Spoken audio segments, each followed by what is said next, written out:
complete evil guy and he's not looking out for my best interests at all.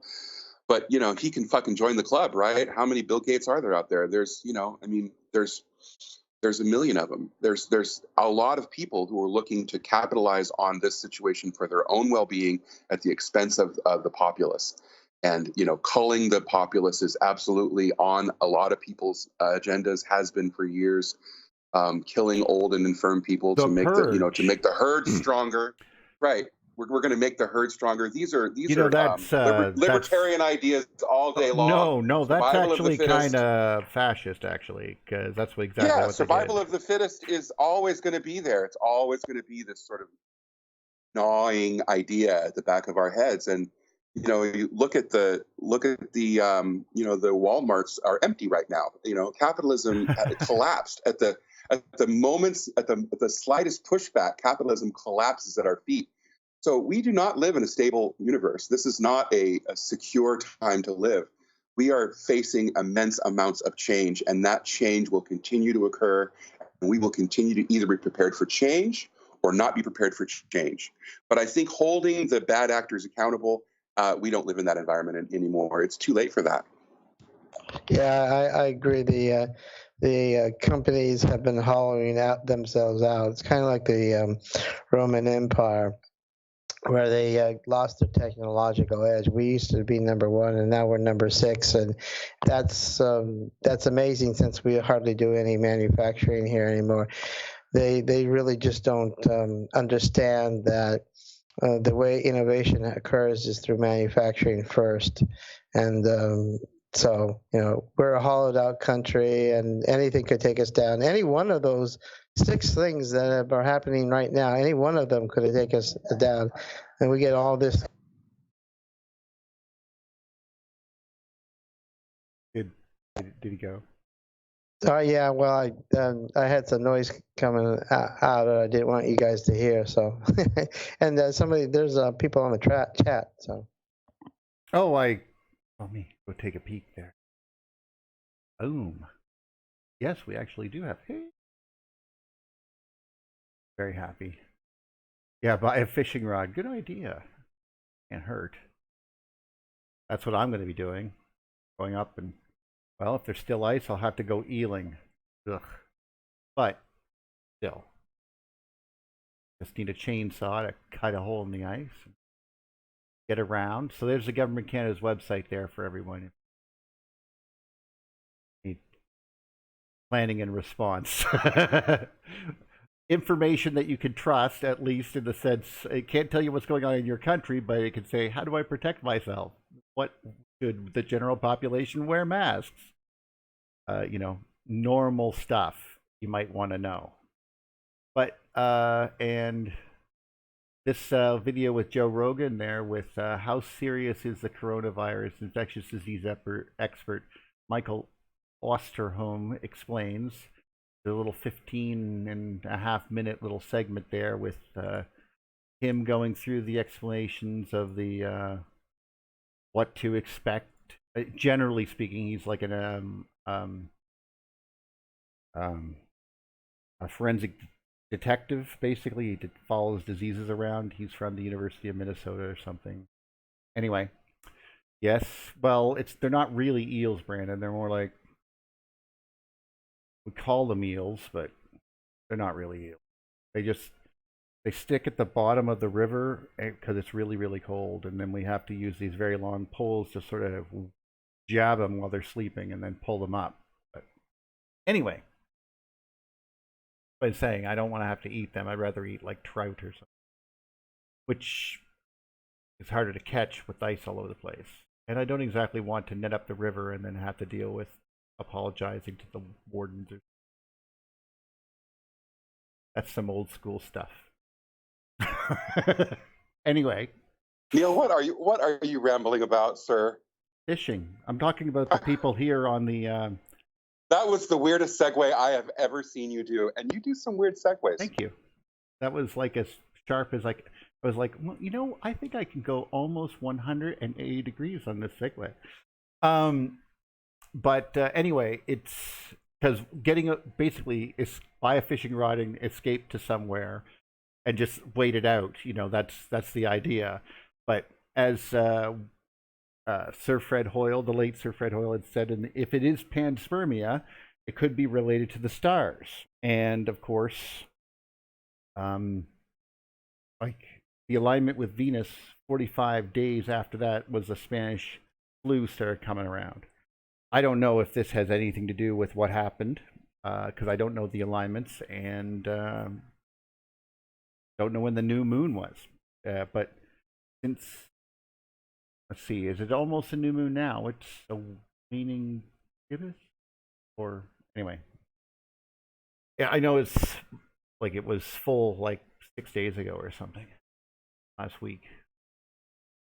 Anyway, here's a conspiracy. How about if you look at every major virus that's come around in the last X years, you can track them to national elections.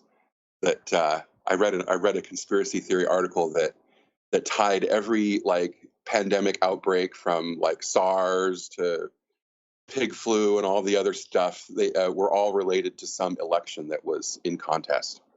So that wouldn't surprise me at all. That was kind of an interesting thing. Like, oh, is that okay? Well, I guess there's a million ways to look at this, and there's going to be a million losers and a million winners.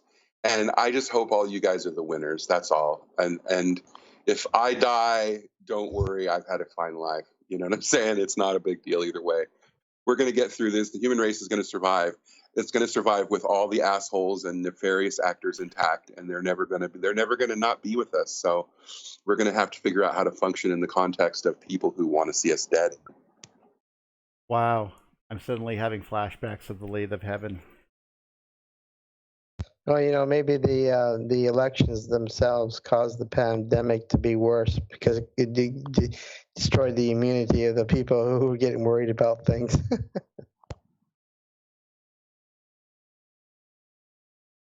I'm sorry, I totally zoned out, James. I'm a bad person.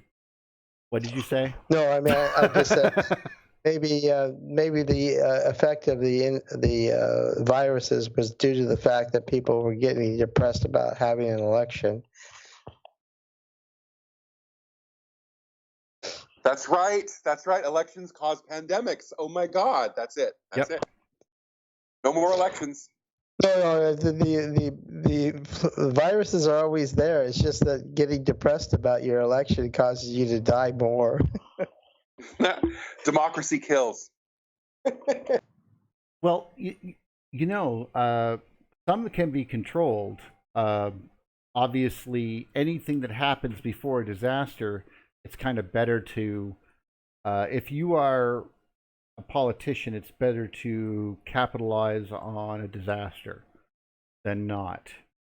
I know that sounds absolutely horrifying, but capitalizing on usually the response to it, and the good response to it, might I add. Like, suddenly it's election year, there's an ice storm. I know that doesn't happen down there, but if there was one up here, suddenly call it the National Guard. We're going to go and solve that problem right there.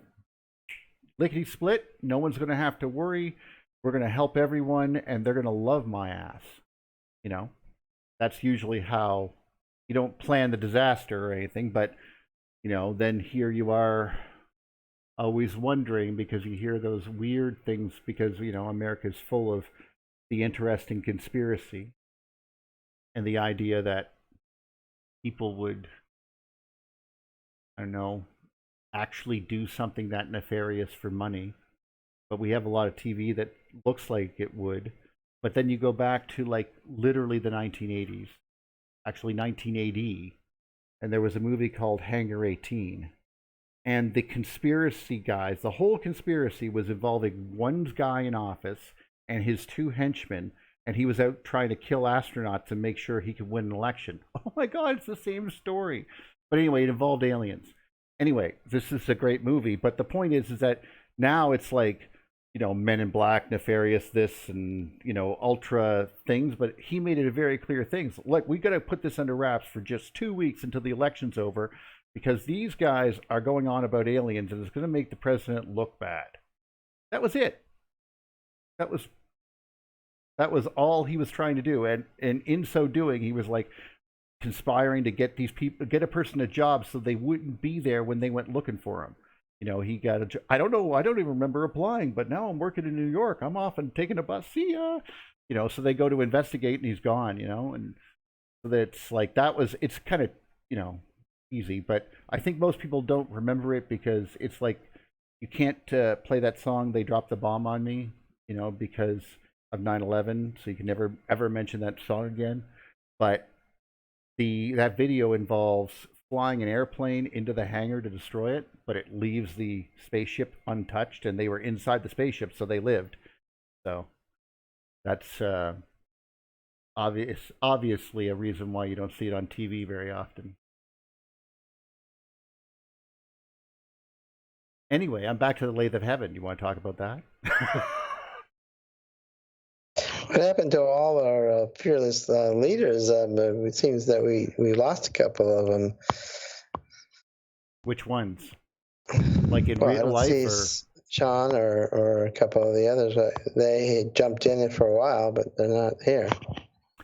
oh well, John has family stuff usually going on at this time. Rick is working, and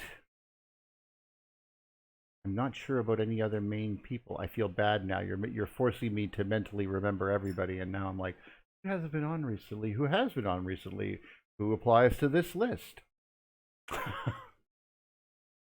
Anyway, the cool thing about the Lathe of Heaven, this movie, was the fact of this doctor played by James Caan was manipulating to make the world better because they realized every time this guy goes in the machine and dreams, whatever he dreams becomes real. So, but he still remembers it. So he's like trying to change the world. One time he got a disease to kill off most of the population, and everybody was well off and rich. And then he got one that would save everybody no matter what, and it was depressing. And I was like, wow, that's very dark that you would put it that way. Like, you wouldn't think that we would survive to, you know, like have robots do things for us in a sort of Isaac Asimov kind of way. You know, it's like lack of vision, I think, that we couldn't accommodate however many people we wanted, really. It's not like, see, there's Sean, and just friggin' James, you lack faith. Your lack of faith is disturbing. Someone force choke him. Duff, you can do that. He has the power. I only force choke people for pleasure, never for pain. Wow.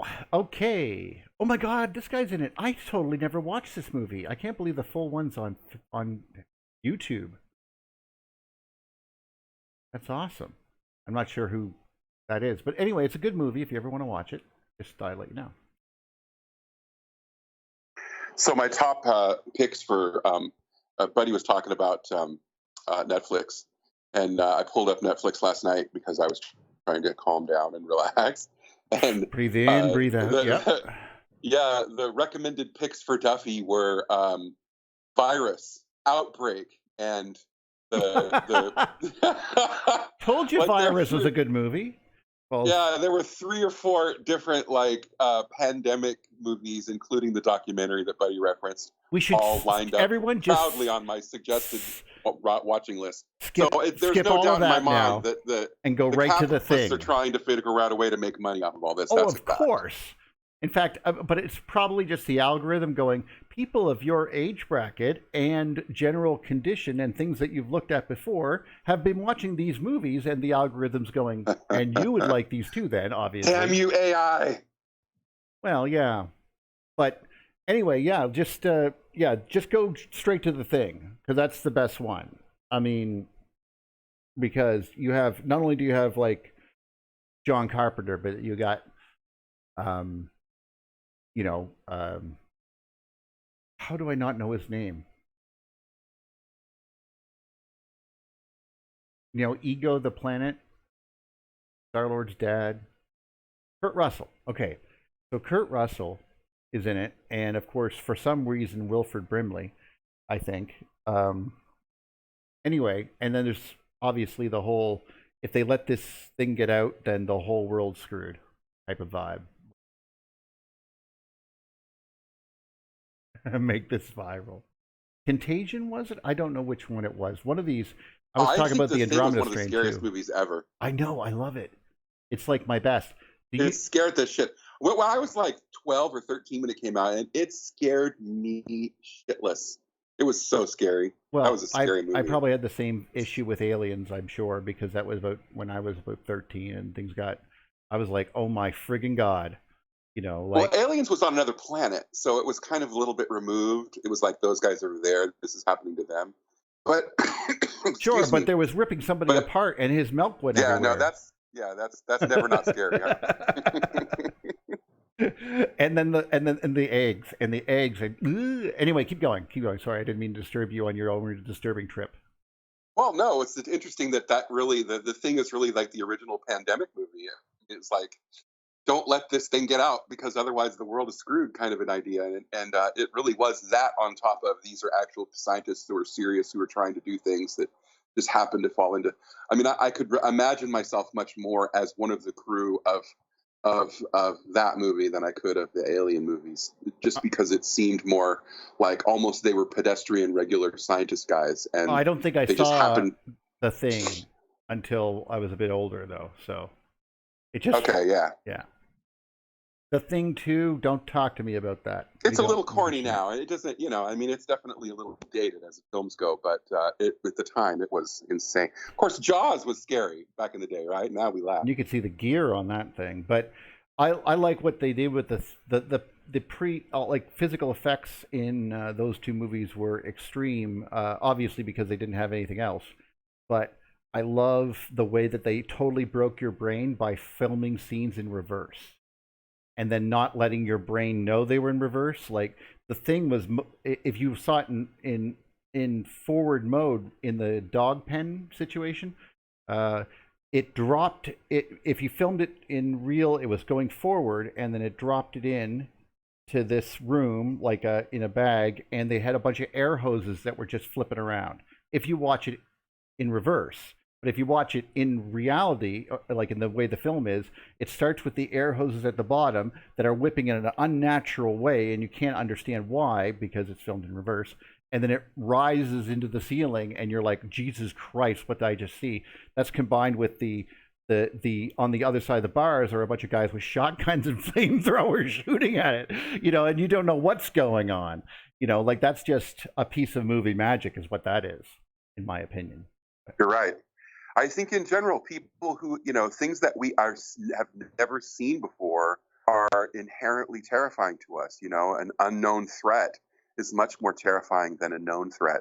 And I think that's why we want to put a face on any bad thing that happens. Well, They Live is a combination of what Buddy was talking about before the show started, where we get worried that there is an overwhelming control that's trying to control the entire world. And there are a lot of nefarious people, but they're also playing against each other. They're not like, oh, you're nefarious? Yes, well, your nefarious things equal with my nefarious things. We should combine nefarious things.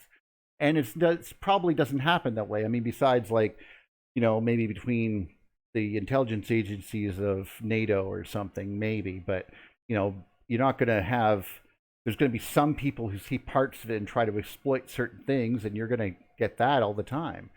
That's just too much power in too few hands in some cases, But the theme of the alien and the possibility of being infecting the Earth. The whole thing was going like, military is good. They're going to save your ass.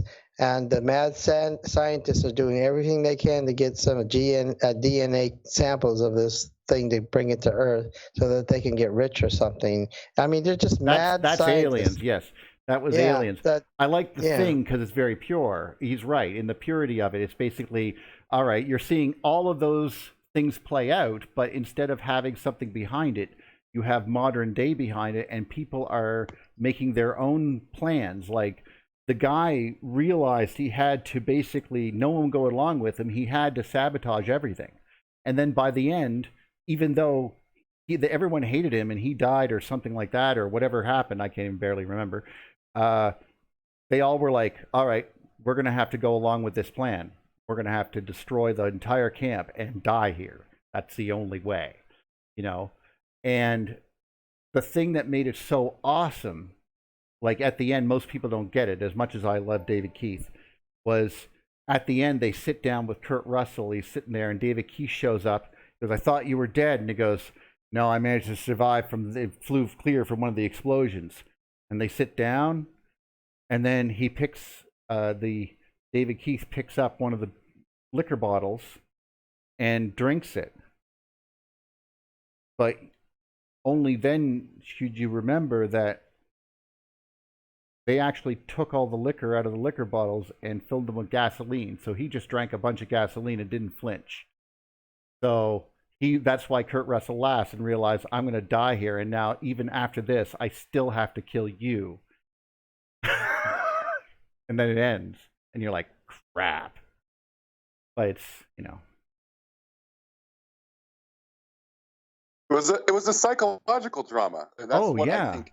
It was completely unexpected. Whereas I think Aliens kind of telegraphed. And I think James made a really good point where, you know, you kind of had a lot of cliches that Alien leaned on, like the government's going to do this, and the scientists are these guys, and the military are this guys, and they sort of fell into tropes. Well, of course. Whereas in Aliens, I mean, in the Thing, it just completely twisted on you. Like, oh, this is the bad guy. No, he's now evil. Oh God, now he's going to die. Now this is the guy. And you couldn't keep up with what was going on, and all the visual effects were so otherworldly. It just had such a this is completely different. I've never seen anything like this feel to it. I guarantee which was in and of itself terrifying. Head spiders still freak me out to this day. Like, right? You know, or every time someone pushes down on somebody's chest to do and apply the defibrillator paddles, I just picture the chest opening up to bite their arms off. Like, oh my God, you know, I did not see that coming, right? Like, and that's why it was so amazing, because it was basically like, surprise, you don't know what this thing could do. And you're right, I have absolutely no idea what this thing could do. You know, but still, brilliant movie. And also They Live for pretty much all the exact same reasons. But so we started off because there was some panic earlier. Well, not panic. I don't want to say panic because that's wrong. But people are freaking out about the coronavirus. So we were having a conversation about that ahead of time. I'm trying to make sure people know how to get a little bit of information. The Illuminary card game, yes, very nice, Renegade. I like that one too. So you can go and get information on the disease from the government of Canada. And I'm only saying that because some people have absolutely no idea where to go get information. And I mean, who can you trust? You know, you probably can trust the CDC, but I don't even know, you know, some people are like, I don't want to trust the CDC or whatever. So there's some information, very basic stuff, in case you're really concerned about whether or not, because they're not lying to us on this one. Thank you, Neil. We have plenty of toilet paper here. For being the Canadian voice of reason. And, well, it's not going to be perfect like we talked about. I mean, we do expect that, I mean, according to the investigators, they do expect that guy on Joe Rogan, Michael, whatever his name was, it's going to go up at the same relative pace as it did in Italy. And it will probably, you know, we're obviously looking at something that's going to get worse week after week for 3 to 6 months type of thing. So, but health, obviously, you know, security, trying to slow the things down. Kids won't get sick. That's good, but they can totally infect you. So, basically, never trust children. I don't. They're evil, basic germ factories that are spreading it everywhere as we speak. You see children and they go, oh, I want to hug you. Just run for your life. I mean, you see them, there's 3 kids in a lot there and things are going to just keep on driving. Don't stop. It's back there. Just if you see them on the street, just gently shove them to their backs with your feet. But in all honesty, though, besides that, you should be, I mean, I'm not really trying to say basically other people can know they have an illness, but kids can't. So yeah, we'll never show. Well, my them. biggest fear, Neil, is that we have evidence that it will come back. That it's not a virus where immunity is automatically established once you've gotten it.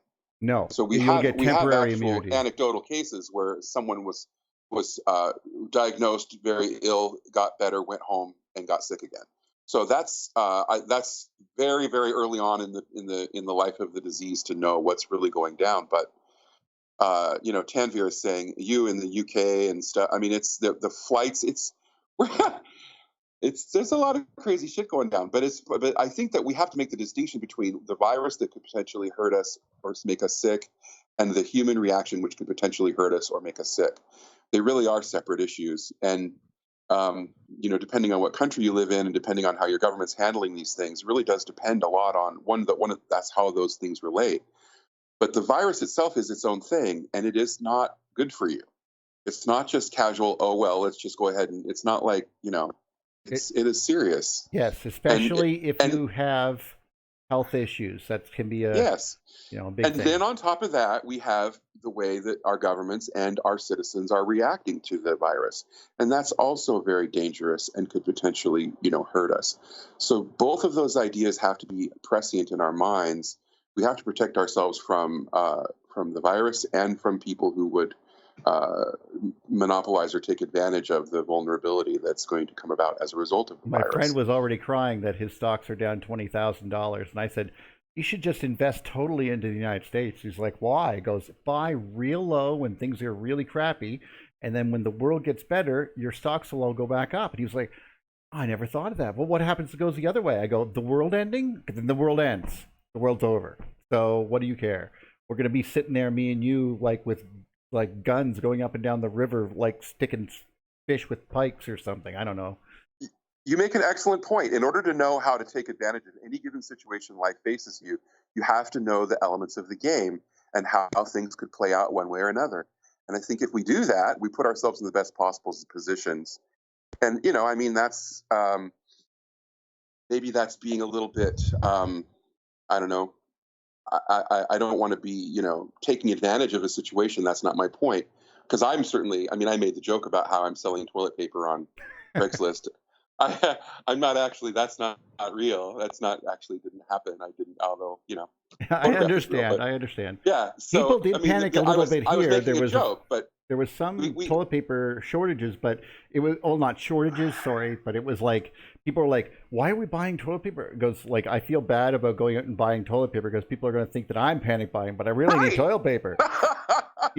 And exactly. But we were assured that we have more than enough toilet paper to last pretty much. Canada makes toilet paper, so we have a lot of warehouses up here that we would have to ship down there, but now we don't have to ship them there. We can just sort of ship them to us, Well, the whole idea that toilet paper is somehow a prescient issue is really, to me, it indicates exactly how, as we talk about how, changing the world with electric universe theory, we have to understand that a lot of people whose world we're changing are the same people who think that toilet paper will save them from coronavirus. I can't imagine how that's going to help them. It's madness. But I actually was in the grocery store just day before yesterday, and I was talking to one of the little clerks who I see, whenever I go, this little local grocery store, and she was chatting me up, and we were joking about, she was literally unloading cases of toilet paper onto the shelves. And so I kind of made a little joke about the toilet paper, and she kind of came back and said, yeah, you wouldn't believe it. People are just crazy. They come right in and walk up to anybody and demand to see the toilet paper. It's like, it's like the whole world's turned into a Karen. Well, we do have a guy at manager. Costco that doesn't allow them to buy any more than 2 at a time. Which is, it's a voice of reason. Yeah. Well, in America, that might get you stabbed, though. I understand, it's like Black Friday. Give me my friggin' televisions. But, I understand that but, people here are like little old ladies a lot of times. You can walk up to somebody, you could be raving like a lunatic driving your car to get someplace, friggin' out driver this, friggin' driver that, screaming at them, everything else, fingers out the window. You get to the place and it's like, just 2? Oh, okay. Can can this person get 2 too, or do I only get 2 per card? Okay, no problem. Okay, thank you very much. Okay, sorry. Okay, bye bye. Like that's totally us. It's. I mean, guys, Thursday, all I wanted was some Barilla, tortellini. Yeah, there you and go. I went to the grocery store. But it's from and I Italy. was Now like, you're gonna die. You know, and you know, being a Thunderbolter, if you will, and I think I'm an intellectually responsible person. I just looked and observed people, and I'm like, people are panic stricken. People with, 2 shopping carts full of water. Let's get all the rubbing alcohol. Let's get all the peroxide. Let's get all the Lysol. And then I'm like, okay. And I talked to the one cash. Well, I always go to the self-checkout. Right. And I was like, I said, I've never seen a store this packed on a Christmas and Easter. The next day, I ran into a friend of mine, and he said, well, there's no chicken. There's like no ground beef and stuff. I'm like, wow, is there turkey? He's like, well, yeah. Then I went into the store, and I'm like, unbelievable. Certain things, pasta sauce, canned goods, water, Lysol, alcohol. I just wanted some alcohol to clean some hair clippers. And I'm like, okay, I guess I'm not. In my world, cleaning my that hair just tells clippers. me you guys have no trust whatsoever in anything. Okay, so what's going through my head is we're not all of us are just not in unity on the same page at all anyway. We're just not. The Thunderbolts movement is a very small microcosm of the population, if you will. Very true. So I'm just looking, and I'm just like, okay, I like to be objective, think things through, think critically. And I'm like, everybody else isn't. They're just reacting. And it was sad. It was, I got a little angry for a minute, because I was like, what the fuck? I can't get a damn bottle of rubbing alcohol to clean my clippers and my records. So I wanted a bottle of rubbing. I'll even take wintergreen. They don't have any wintergreen. I'm like, okay, let me just look at the Lysol and disinfectant. It's gone, totally gone. I'm like, okay, wow. People with gloves on, people with masks on. I'm like, I always clean the shopping cart off anyway before I use it. I always wash my hands. I don't, put my hands in my mouth dealing with, hazardous chemicals and things like that. You're just taught, not to. Even when you're deconning, you just don't run to the bathroom and put your hand on your private stuff, because whatever was on your hands and you don't decon properly, you've just touched yourself. Things. I'm already mindful of that stuff, and I'm like, this is a shame. It just is to me, like, wow. And then I don't even know. We were talking earlier. I don't even know, and don't even have all the information on COVID, whatever, 19. I'm just still trying to wrap my head around it. I had pneumonia a couple weeks ago, too. What about damn dirty hippies, as Cartman might say? How we're worried about them. Yeah, like it's like, yeah, like, wow. I'm just looking at people and just observing, and I'm like, this is like, we watch Walking Dead, we watch these TV shows, and now it's like, okay, let's get all the chicken, let's get all the alcohol. Let's get all the water. I mean, I have water here anyway. But I was like, I better get another case. Oh no, now I have to pay $6 a case instead of $2.50 or whatever. Like, wow, okay. There's just a run on everything, and I'm like, oh geez, I did say this. Thanks a lot, America. Since we don't produce anything anymore, gee, thanks. That was a very responsible plan back in the '80s. We're going to switch it up. Actually, we're going to import everything. Very interesting. Someone said that I'm not sure where it was, and I apologize. It was, I know it was Puerto Rico, but I'm not sure who mentioned it. Basically, Puerto Rico manufactured most of the surgical bags, like IV bags and drip bags. Mm-hmm. And they're going to need tons of that. And you guys still haven't rebuilt it after the hurricane went through there last year. So since no one's making any money off it, they're still using the supply, but as soon as the supply is gone, you're out of them. They're already gone. They're already gone there from the. In fact, in their great inspiration, they put a tax, like they're a foreign country, on it, so they can't do it anymore to make a decent profit. So they've actually shut that down. And wait. No. I'm sorry. Did you just say that you guys are actually screwing over your own country? Well, they speak Spanish over there. They're not like us. But it's like Alaska, like Guam, like it's yours. Well, Yeah, but the Republicans hate them because they vote too liberal for them. well, They think considering if you liberal. keep hitting them with hurricanes and not helping them, I can't assume that's going to get better. Well, the funny They're thing like is, us, but we're not like them, though. yeah, Well, but they were, they're Spanish, they're Catholic, they like that. I mean, so they were against. Does this go back to abortion Hoover and the that kind of anti-Catholic stuff. movement? Are we going back this far? Is this what's happening? Oh, worse. They're trying to get to the 16th century. 16th century Puritans? Worse. Because the Templars came here. I was watching all this Oak Island stuff, so I'm all caught up.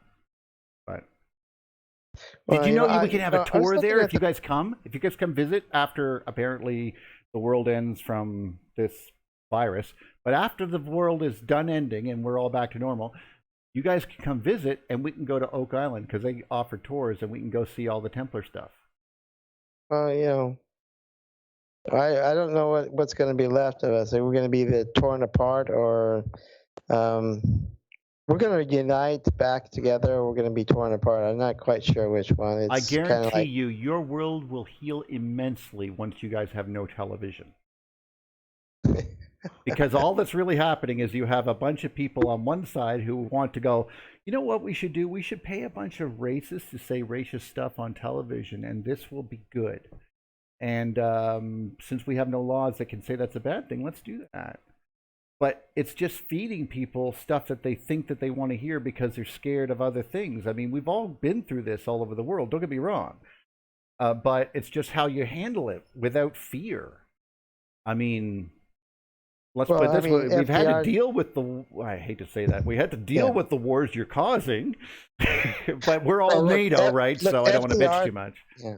FDR knew this, and we got over the Great Republican Depression then. The Great Republican Depression. Yeah. I don't know what I know the Great Depression was. We had it here, obviously. Well, I mean, they keep on saying Great Depression so that you wouldn't remember that they used to call it the Great Republican Depression. But whatever. They did. These guys. How old are you anyway? I'm just kidding. I was just I'll kidding. be 62 this year. Okay. Well, if I'm an FDR liberal. Okay, or socialist. FDR socialism is regulated capitalism. It's not even socialism, really. It's not even social. Yeah. In fact, it's not even proper for you guys to call it that because in actuality, it's just social democracy.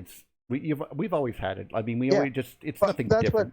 But no, it's also democracy, socialism, or whatever they want to call it. That's FDR socialism. It was copied and used in Europe. Unregulated capitalism is corporate socialism. In a way, yeah. What it is, which is better known as corporate welfare and corruption. Didn't you guys just give 1.5 trillion to them overnight, but can't try to take people off food stamps? Is that not really what's happening? Am I not losing my mind? Is that really happening? Oh, that's really happened. Wow. Okay. This week.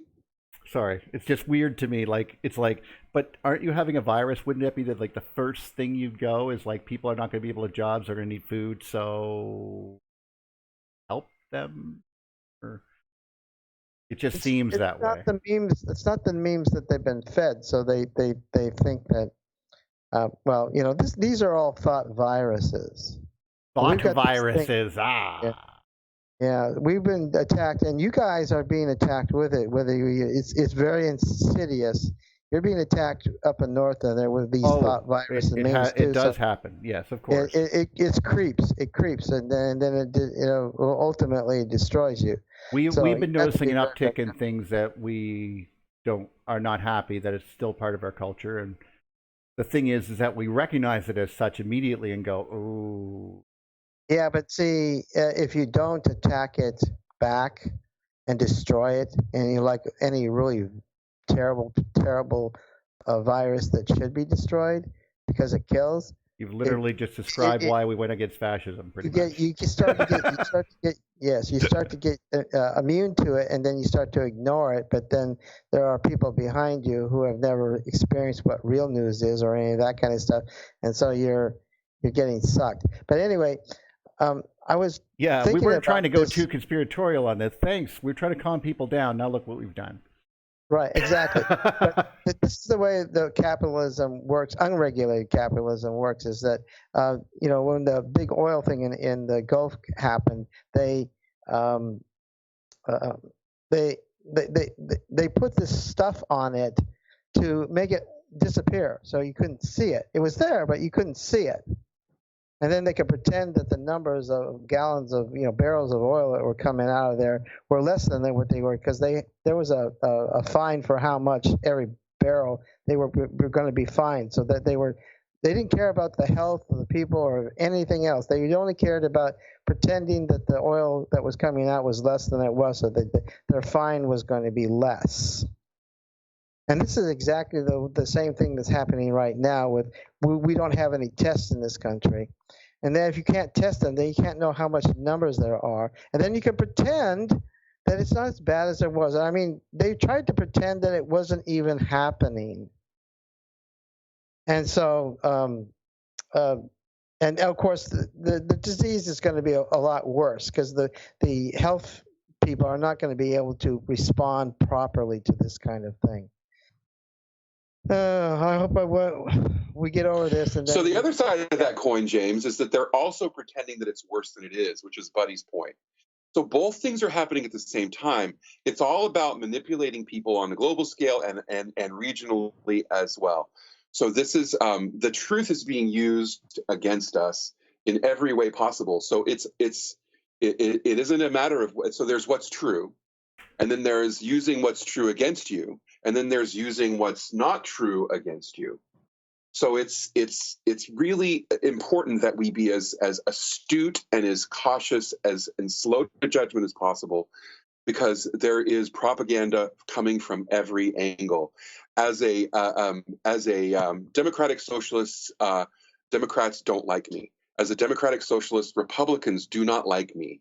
And so I'm in this unique position to be able to see the propaganda that's coming out from every corner. And there's both terrifying fear-mongering and complete dismissive irresponsibility happening. It's all happening at once. And so it's a very strange time we live in. And I have no doubt that the coronavirus is very serious. Well, yeah, but you gotta understand. People. But I also think that people are using it to their own advantage from either end of the spectrum. Yeah, but fortunately, we have a governor that's not insane, and we do have our own health thing. So we've managed to do that. There is a way to get some tests. Washington State has some. What state tests. do you live in?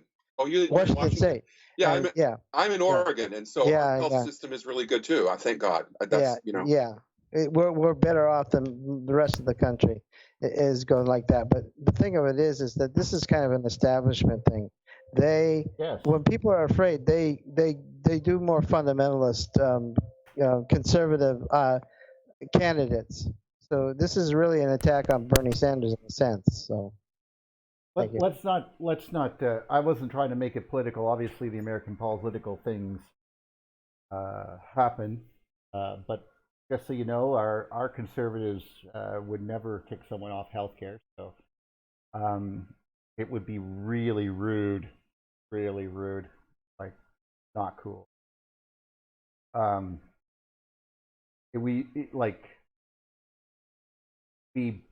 You wouldn't also, since there's non-love insurance, the cost goes down. If you went and socialized, so to speak, your healthcare system, the only reason I'm kind of for that, and I'll be honest, is that it would lower the price around the world. Like, you would get charged $20 million for a CAT scan machine or some MRI machine because they can do that. They can charge $20,000 for a wheelchair, which is ridiculous. The thing can be made by a bunch of friggin' kids, but unfortunately this is, just overpriced. I mean, they could 3D print it, but how could they charge umpteen dollars for it? You know what I mean? This is, if that changed, then everything, because we have to buy those things too to service our people, and we usually buy them used and train people here to repair them, and that would cost less money than buying them new. Think about that. Even letting it run for 20 years. You know what I mean? Like, it would still be easier to buy a used one for $3 million, pay someone $200,000 a year to maintain it. You know what I mean? Like, that's crazy. But when you think about it, we have to make those decisions to do that, because it would be irresponsible to pay $20 for it. I mean, it's just like half of the stuff that we have for a lot of our hydroelectric dams, like each turbine has a history. They didn't all come at once. Like, we have a Russian one in there, and we have one of them that's able to do what's called a capacitive load, which basically costs more power, but you're basically pushing the power grid back into sync with 60 hertz to make sure it always stays at 60 hertz. So we have a computer that does that. But that was built in Russia. We just made sure we knew how to maintain it, train our guys. It's the same that they would do in Finland or whatever. Just build it ourselves and then install what we need. Because it's not like they're going to wear out. I mean, maybe, but it's going to take 100 years. So, anyway, one of the things, number one, thanks all the people who are listening. I also had a wonderful chat with Rex. I put that in our interviews section. This is a picture of my big head on the screen right now. Not for you guys, though. But that was a great interview you did there. You know, and I love how people were like, you laid it out so clearly and so nicely. And I think to myself, I mean, this is it right here. This is the entire speech. Oh, wait, let me put the camera on. Here we go. Neil's like, I bring it to you every ball. I don't know why you gagging. So this right here is my list. That's drag queen talk. Of exactly what I wrote down on a piece of paper before the show, and people thought it was a valid presentation. No, that was me off the top of my head. But I've talked about a lot of these ideas before. In fact, we have a lot of people coming from wherever. I've noticed that people have been saying they're from Spain, they're from South America, and so forth, and all over. And a lot came from this video over at Rex's Leak Project. And obviously, fantastic. I replied to a few of you that were talking, but the general talk of that particular at that particular time was about electric archaeology. We talked before about the principles of, in the previous times, we talked about mythology and we talked about electrical engineering and geology and stuff, but we never really got a chance to talk about, which we have on this show several times. In fact, I'm pretty sure we're the only show that even remotely approaches this subject, besides obviously specials from Andy Hall and over at the Thunderbolts.info. I'm sure Stephen Smith and others must have had discussions, but the talk was about archaeology and electricity and identify that in the future. How we would be able to use the electric universe to go back and see and understand that we are losing electricity now. Clouds are getting higher.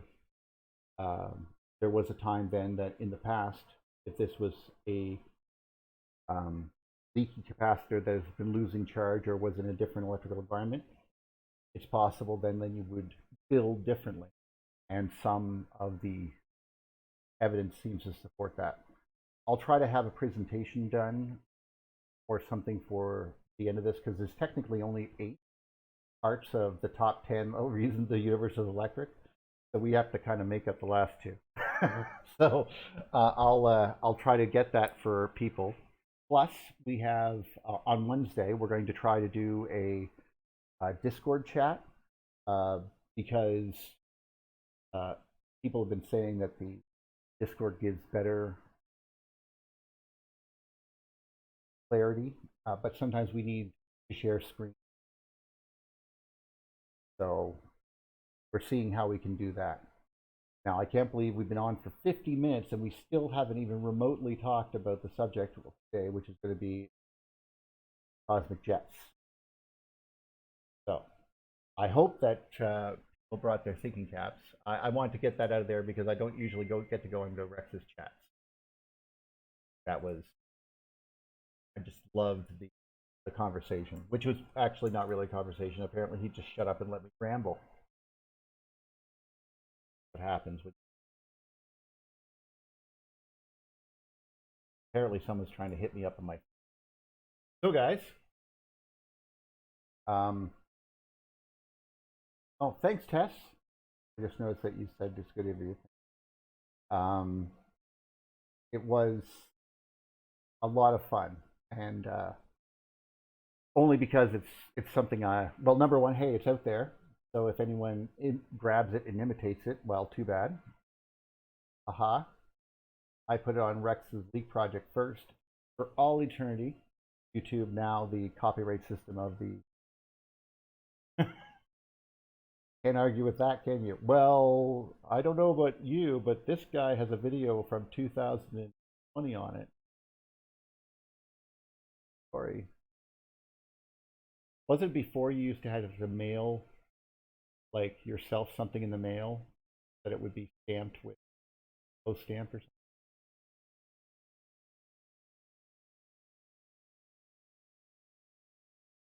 So basically, I was trying to tell people not to worry, although, don't be stupid. Buddy had a different point of view. I'm not going to diss his, because he was like, dude. I'm like, okay, let's calm down. You're freaking me out, man. But still, much love. So let's get to talking about, which is basically the cosmic jets. This exercise provides an invaluable... Oh, I didn't mean to like have his whole pop out. Because this is obviously space news. While we're there, let's have a chat about them. Does everyone in the call here know what we're talking about when we talk about these? How they might differ from regular Birkin currents and so forth? No, we need your good talk, Chairman, sir. You need my point of view, do you? Actually, one of the, I believe it or not, See the Pattern did a wonderful talk with Eric Lerner, and basically understanding something about these that were, I'll make sure I grab that.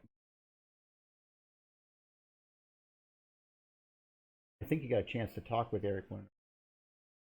These old things, yes, Duff, those old things. So, one of the covered up part of my. So yes, that's a good one, Duff, actually, because of that red twist to one side. It seems like, and I'm not even sure if this is true, it's almost like it's been torqued.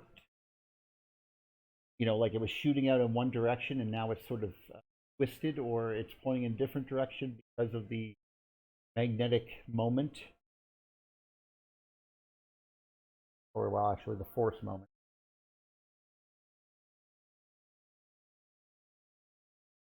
But these are the cores, mostly from galaxies, but they can shoot out from.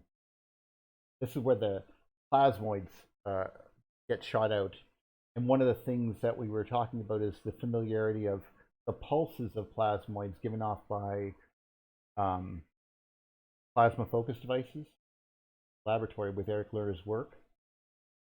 And they don't give, they build up, and then we mentioned before here that magnetic fields store energy. Well, a plasmoid is powered by the twisting of the entire galactic plane, and of course you have all of that turning, which is a concentration of the magnetic field down these arms, which go right onto this plasmoid. So you're talking about like 120 light years crossed or more, pinching down on an area no bigger than the size of a solar system.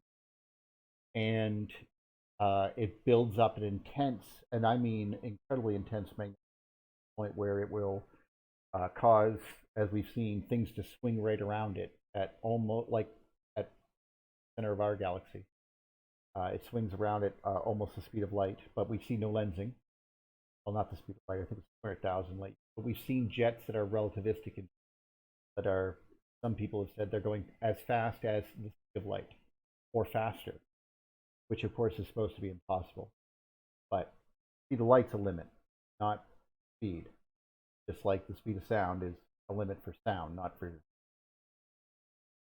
So, and I heard some of like what Ted Holden was talking about the other day, well, on Greg J's channel, talking about different ways to approach the problems of what we see in space, and these jets or relativistic jets coming up.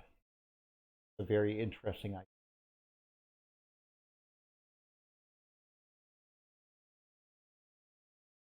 But the thing is that the Birkeland currents are not just the jet; they're just the core.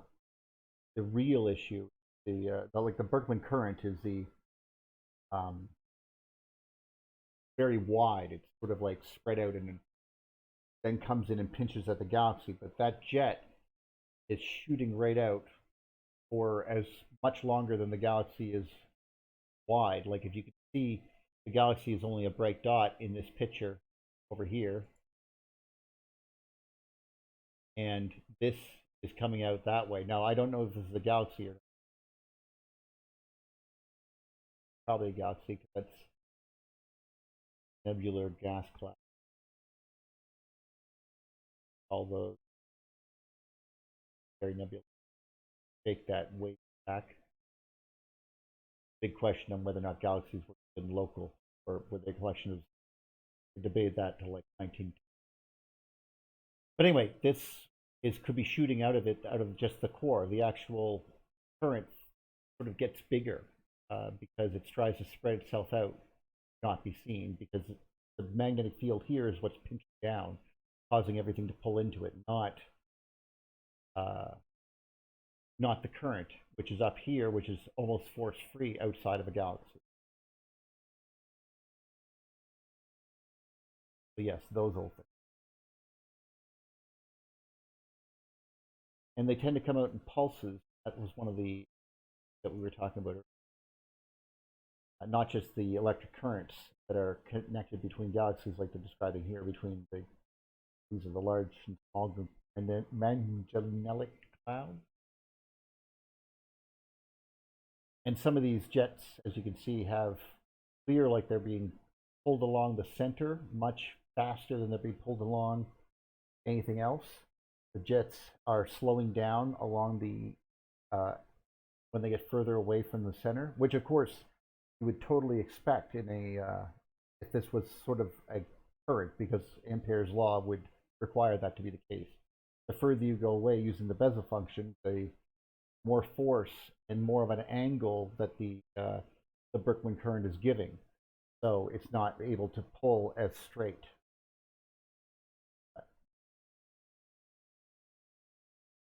Anyway, I'm willing to start having a chat about these, as we're talking about something that's, I mean, these things are being shot out. It's quite possible these twisting and pulsing pulsars that are being shot out of these jets are the creation of all life. I know that sounds very weird, but I mean, that's where new galaxies will spawn up from quasars. If it's coming out of the jets of stars, like these, sometimes they're talking about black holes and stuff like that. Yeah, that's not. I don't think that's one there at all. not sure. Because these jets, and they're seeing that they're aligned. Notice how all of these are aligned? That's a really good picture. That's damning evidence for anyone. I don't know if anyone understands what I'm looking at, why this is damning. Well, I got a question about the so-called frozen magnetic lines. I mean, first of all, you have to have an active current to create the magnetic line. And then they say it's frozen. Is there any experimental data to suggest that that is even possible? To me, No. it's like yeah, I thought so. In fact, If I'll tell you the exact story in a very quick way. Hans Alfvén is the guy that came up with this idea of antiplasma and frozen field lines in the first place because he wanted to simplify the mathematics. This was his big problem, but astronomers loved it in the 30s and 40s. But he was doing actual experimentation with actual plasma when it became possible to do that. Vacuum tubes or vacuum chambers have to be, built and experimented with, and different pulses and so forth, and Alfvén waves. And he, of course, also had to get funding to do it.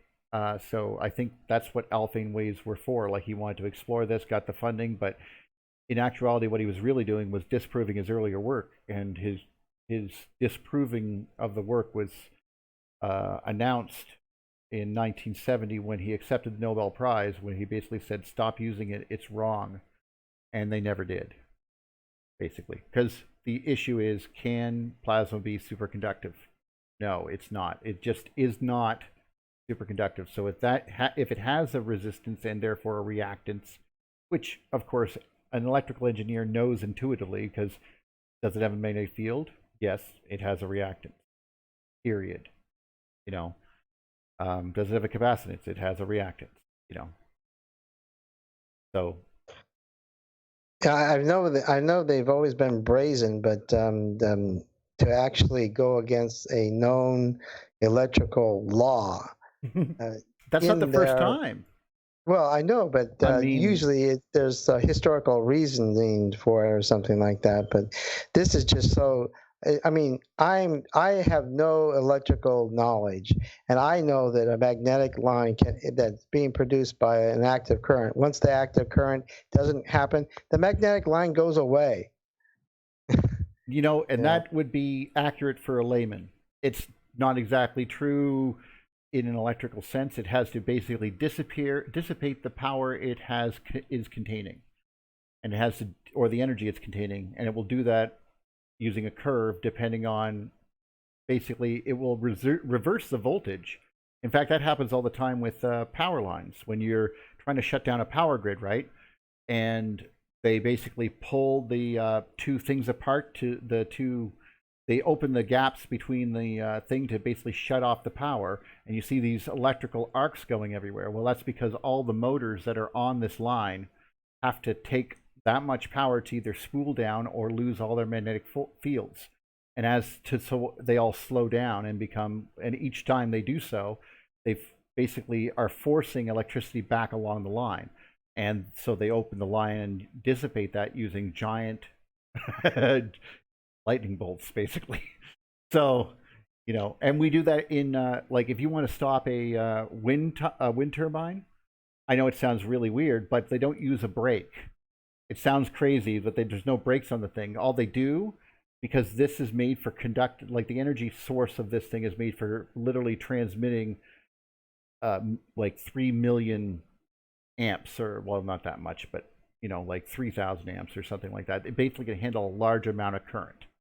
So what they do to stop these things from spinning is they basically link the north and south poles of the alternator on that device, causing both sides to be of the same voltage, which of course causes that wind turbine to basically be locked in place. So it's trying to spin, but it can't not generate any energy, and the magnetic fields of the motor literally stop it from turning.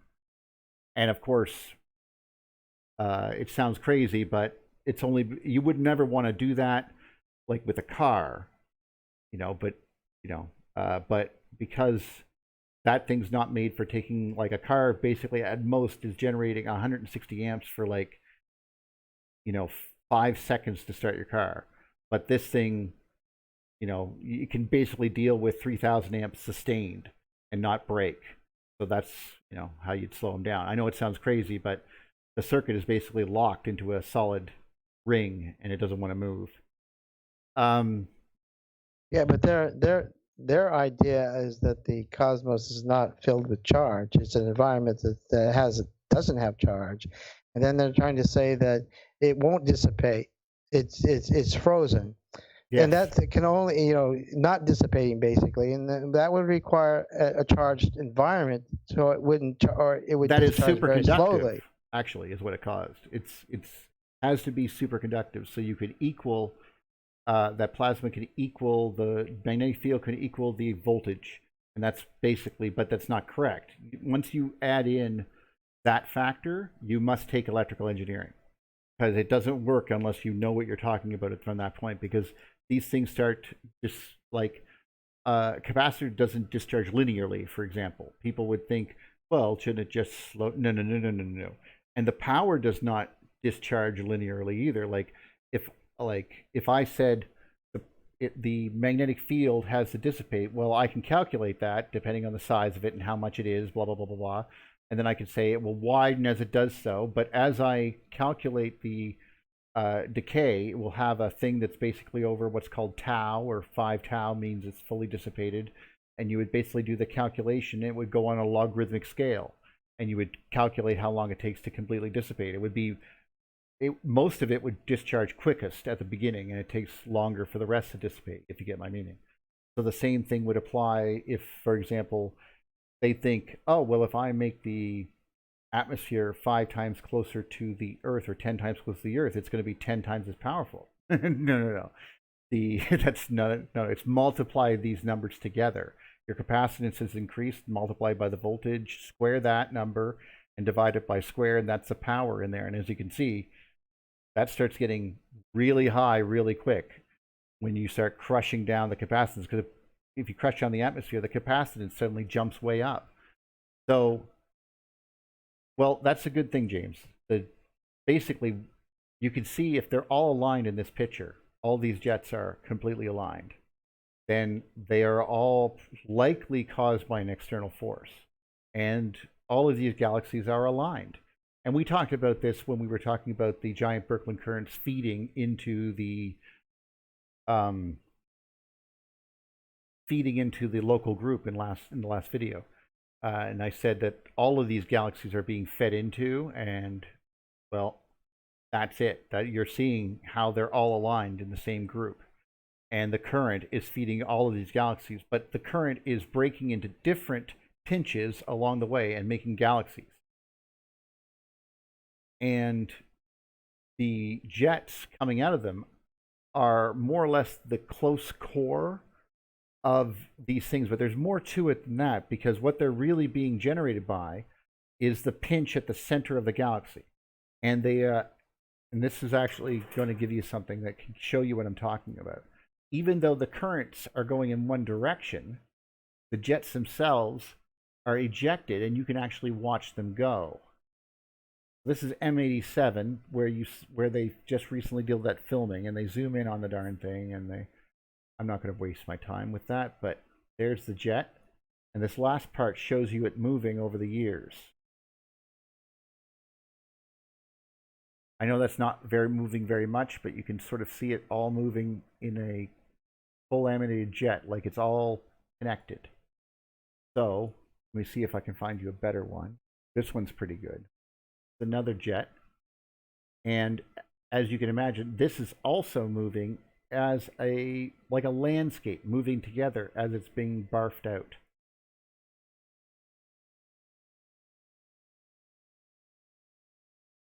I hope that's well, it's showing up on the screen there for people at home, but and you can see that they are literally going in one solid movement coming out of this pinch that's occluded by some dark things over here, but it's like one solid link. And see if I have one. There's another one here. This is H34. Another good one. I know you. What does supersonic have to do with this stuff? Why is I'm reading about relevant experiments where highly supersonic plasma jets are generated via conically convergent flows. The supersonic element is interesting. Why is that mentioned? Where are you seeing this? If I might be so bold. Yeah, it's laboratory astrophysics and columnated stellar outflows, the production of relatively cooled hypersonic plasma jets. It's by Lebedev. Is it relativistic? S.V. Lebedev. It was August 3rd, 2001. I'm reading the abstract. We present first results of astrophysically relevant experiments where highly supersonic plasma jets are generated via conically convergent flows. Is this different than what you're talking about? I'm going to see if I can get into it. I see the paper now, so let's go into it. Okay, yeah, they're astrophysical, and they're using a Z pinch to create the plasma flows. Empirical. So the fact that they mentioned that it's supersonic, I thought was notable. Well, they're trying to create if I'm not mistaken, and I could very well be, they're trying to create this pattern that we were seeing here, which I'm not. Well, let's see if I can get it back to the live. If I can link it to you guys, you can see it. Maybe I'll just share my screen. Just do that. Okay. There we go. All right. If it starts screwing things up, though, you're in trouble. So, if you notice, there's something about these that's weird. Is how they're leaving this they're leaving this object, but they're going in like together, and they have blobs in them. And they're trying to basically say, because when we see them, when we make regular plasma jets, like even when we see David Brown do them in the lab or Jacob, what happens is, Jacob Gable, you see that they are moved, the spins are so fast, you just see tubes, right? Just like you do with the plasma ball. But it moves in one solid chunk, and they're seeing blobs in them. And they're staying together, which tells me they're being dragged along by a current. But the blobs themselves are indicative, and this is where our friend See the Pattern comes in, because he got Eric Lerner on the show, and one of the things that Eric Lerner did is he built the plasma jets themselves. But what happens is they occur in pulses or blobs. They are ejected because they build up, and basically the magnetic fields get twisted around themselves so much that they must somehow break down, and they're causing, at that point, they're being self-powered almost. They're causing more power than they're actually being powered by, because what's occurring is nuclear fusion is occurring in this, as all this material is being drawn towards this and crushed inwards. Because not only is this a Z pinch, but it has like just horrible Markland convection, and it's the entirety of a galaxy crushing things together, magnetically anyway. And of course, at that point, like we've talked before, at a certain point, everything's magnetic, like even a frog. So you end up having these twists that go around each other, and the stored energy must break out, and it occurs in pulses. And this is what we're starting to know with these blobs. And I hope that makes a bit of sense. So basically, there's something going back along the tube, and that's probably why they can turn into plasmoids and stuff. Like, they get a reaction going and they stay there. That's why we're here, probably, because we were ejected as a quasar from Andromeda, and we've managed to self-power to the point where we can, the Milky Way galaxy did not dissipate like some plasmoids would, but continued on as a perpetuating, but yet all galaxies are temporary being. And I mean that only in the sense that eventually, we'll peter out. But probably, since we've only gone through probably 2 rotations, maybe 1 or 2 rotations, Andromeda will be gone billions of years before us, so I wouldn't worry to it. Hopefully. We might actually eat Andromeda. That could be fun. Or Andromeda eat us, I guess. But yeah, so that's probably why they're happening. It's basically shooting out little blobs of nuclear-powered, in a sense, plasmoids. And that is what these jets kind of look like, because they're blobs. And it's the result. And they're shot out in both directions at the same time. That's also very important. See, the plasmoid slowly decays over time. And it creates a pulse, basically. And yeah, each pulse lasts about 10,000 years, and overall it kept happening for about 30 million years, if we scaled it up. So when we start seeing these jets occur, they sort of happen in, like, they go away for a while, they come back and pulse every 10,000 years for like 30 million years, and then they go away again, and that type of thing. I know it sounds ridiculous, but it seems to be what happens. Well, yeah, we've thrown away what sounded ridiculous a long time. Sounding ridiculous is no longer a measurement tool that I use to justify what's actually going on around me.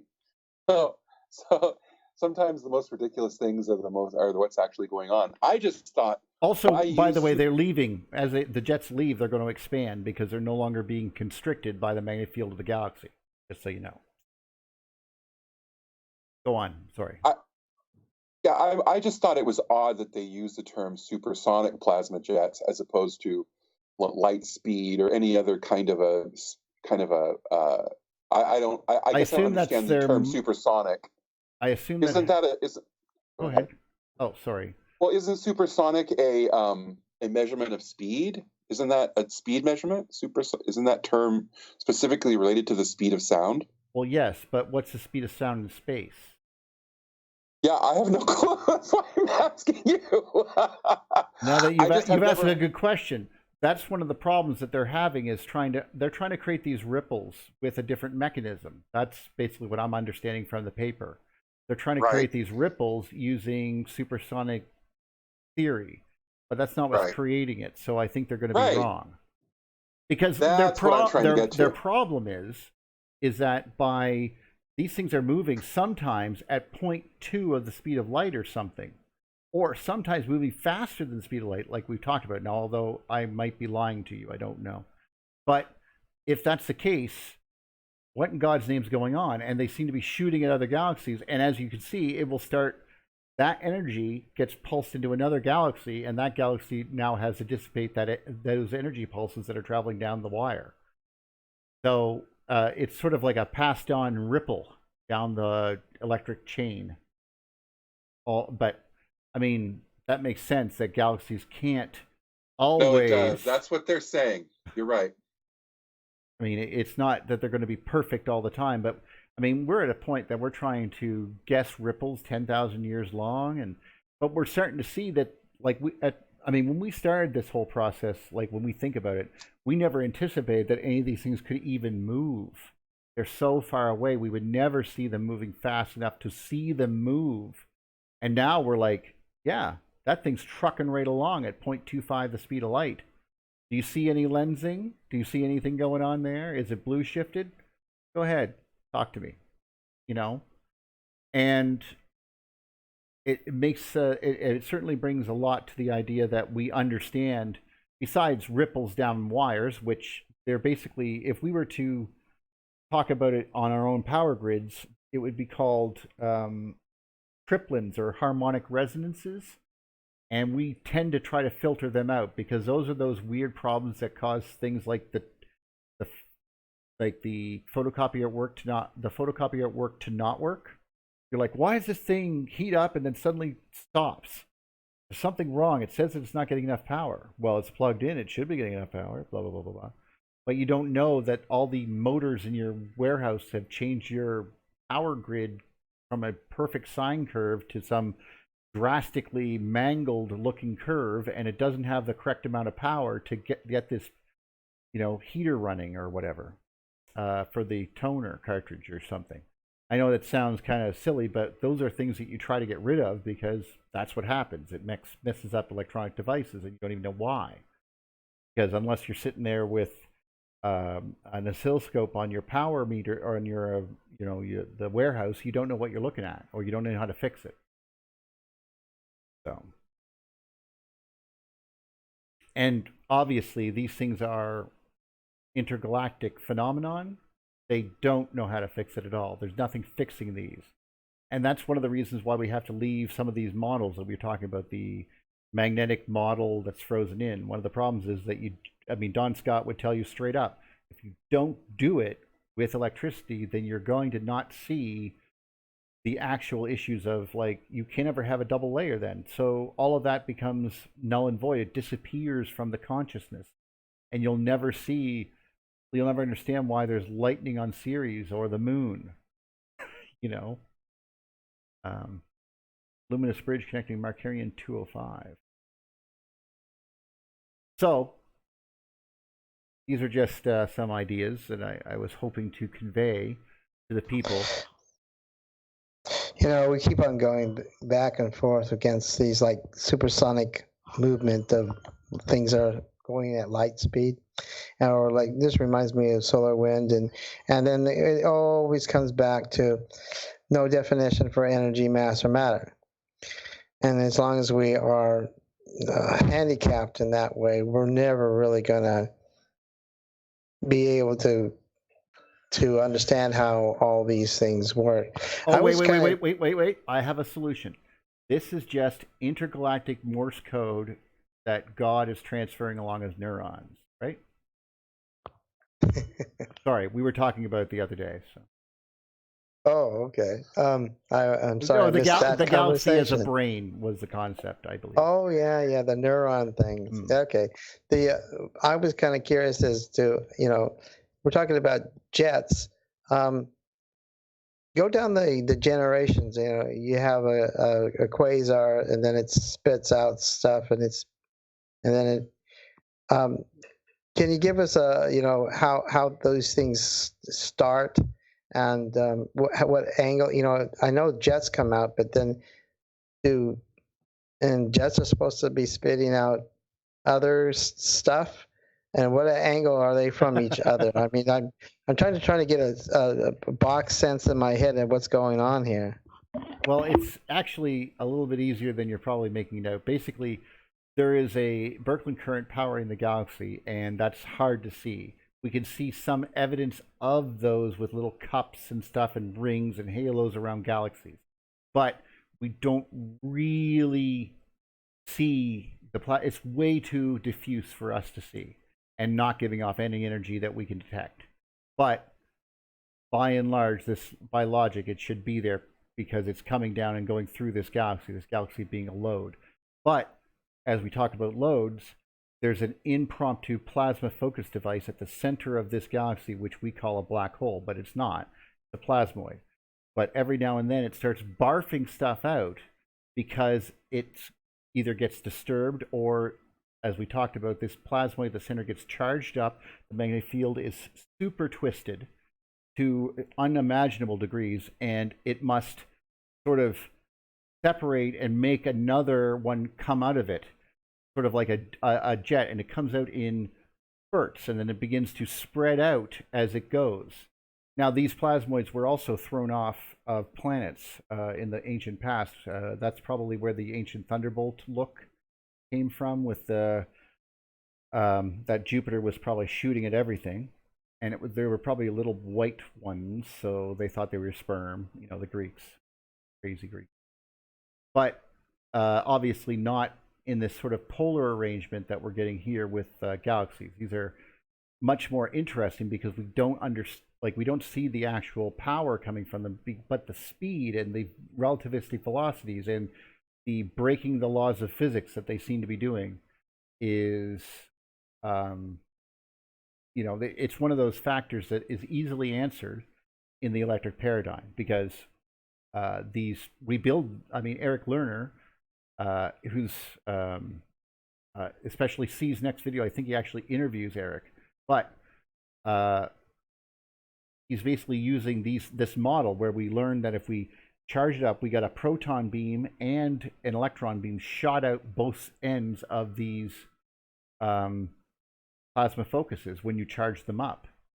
And in essence, it is caused by mega amounts of amperes put across two individual disks, and they pinch down on each other and twist, and as such, these jets are released. They spool up the plasmoid. This plasmoid starts a nuclear reaction and self-powers, so to speak, and is somehow ejected from in both directions at the same time. And we've talked about this before, how sometimes there was talks about how planets could appear as sisters. You know, like people have talked about Venus and Titan being sisters, ejected at the same time from the same body as a pair. I don't know for sure, of course. I'm simply mentioning it. Other people are better in Velikovsky than myself. But yeah, so we're talking about a different way of looking at this. Like these are like lots of little pulses, as you can see, shot off, and then they stop pulsing because it builds up its power again once it loses its, I guess you could say, superpower. Because, like I said, it's basically causing these beams to occur because it's pinched so tightly that it can no longer contain any electrical magnetic energy. It must just simply make beams of energy to dissipate the power that it has to deal with. It simply does not have any more ability to magnetically store this energy. It must dissipate it, and it dissipates it like that. So the Birkeland current is actually powering the galaxy, and this is sort of like a control mechanism to keep something, well, it basically, the laws of physics say it can't go any further. It simply cannot. It must eject this along these lines, and these things shoot out at almost like points of speed of light. And as they go further away, they seem to expand, and this is what they're saying. It's sort of like, oh, as you eject them, they also seem to go in different redshifts. And that's why this whole thing is talking about ARP and that type of thing. Also, as they become galaxies of their own, they might shoot out their own galaxies in different directions at 90 degrees, just like electricity tends to do. Very interesting. Hope that answers the question.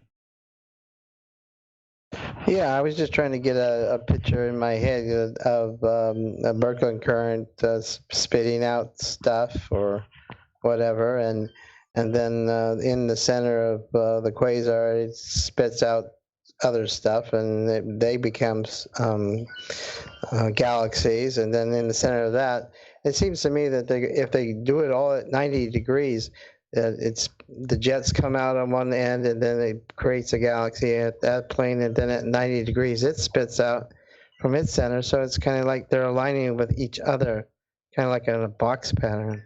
Well, they're also, once you start doing that, they might also sort of make circular links to each other too, and create their own secondary currents and whatnot.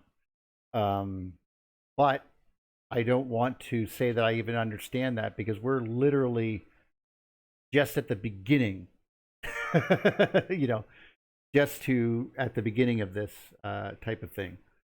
It's not something that we would be able to see instantly. That jet that Duffy showed that had the 90-degree turn on it. Mash is not very happy with us. He's commenting. Yes, I saw that, Duffy. Unfortunately. Yeah, that one with the 90-degree turn on it. Is that just observational illusion, or is that a function? Well, no, it's a factor of basic dendritic branching. Not something that I'm bringing from any other point of view. Not, I mean, I can show you that it's real only because here I have a little electric ball, and I can show you that these things branch off from time to time, you know, and I can show that to you, and you can play with it yourself and understand that they will create little loops and so forth. But to actually describe to you the mathematics of that branching is a bit beyond me. Only because I do know that when you split the current, like in a Y motor, for example, there are certain rules that become true, like the total current of all the branches must be the same as the current from the main power. You can't have any more. You know what I mean? The voltage out in and out of all nodes will be equal depending on certain rules, stuff like that. So it's, Are there examples of direct current phenomena and even alternating current in the structures that are out there, particularly on the jets? you mean in space? Yeah, Well, I mean, that's literally what we're trying to prove, whether or not these things are related to plasma focus in the laboratory. Now, what you might be asking is about plasma focuses, which is totally fine. And I can show you some of those, no problem. See, let's bring that in there. Plasma focus fusion. Okay, and leave. Oh, they're going to show some shots of. Wow. You see that? Sorry, I'm just kind of impressed. This is them watching the magnetic field pinch down. So if you see this coming along, and then you can see it arc over. I mean, I'm just looking at the arc. It's beautiful. Oh, pause. Look at that. So they're basically taking shots inside of a plasma focus device. And this is probably between the outer and inner rings that I was discussing being there. But let's see if I can show you why it matters. Was that an example of direct or alternating current kind of phenomenon? It's direct. Direct because, but it's basically, we use a giant bank. Well, how you make one is a giant bank of capacitors dumped across these two rings, one inside the other. I'm trying to find, because he has a really good one with just talking about how it works. He's obviously trying to talk about nuclear fusion. Oh, there we go. This little doohickey would probably do it. So that gives you an example right there. They're kind of doing. You have a ring with an external ring around it, and you have both ends of a capacitor discharge across it. And it sort of does, yeah, those are the capacitor banks right there, which are obviously quite massive. And then you can see it just sort of play out like this. And that little beam is where the pinch occurs, where it twists so much that it can no longer dissipate that energy and must turn it into a beam and shoot it out north and south. And it twists like a telephone cord to a ridiculous level. And as it does so, it stores magnetic energy, as you can imagine, and it has the entire galaxy pinching down on that one spot. So it shoots positive in one direction, negative in the other, and it will pulse them, and I think that's what becomes these jets. And of course, because they are happening and coming out of this, they must also, and this is a prediction only based on this evidence, that they should also be puking out an entirety of esoteric materials like matter. Yeah, you said the magnetic lines obviously store energy. That's not clear to me why a magnetic line would store energy. Well, a capacitor and a magnetic field are basically forms of energy storage, not unlike a battery, except the battery is stored in a chemical form. A magnetic field has energy stored in it. And we use energy in, for example, any computer has a switching power supply inside of it. And what that does is it will let current in at a really, really fast rate. Before we had to use what's called linear power supplies, which, for lack of a better term, let's not dwell on that. But in a switching power supply, you can get a lot more power for the same amount of size. And the way they do it is they allow energy to go into a capacitor and a inductor, store energy in the magnetic field of those two devices and the capacitive field of those devices, and then they close the switch electronically and allow those, because there's no resistance to fill those up. They're basically just fill up using the rules of that I was discussing earlier, the logarithmic function, to put power into them. Then it uses that power to power your computer.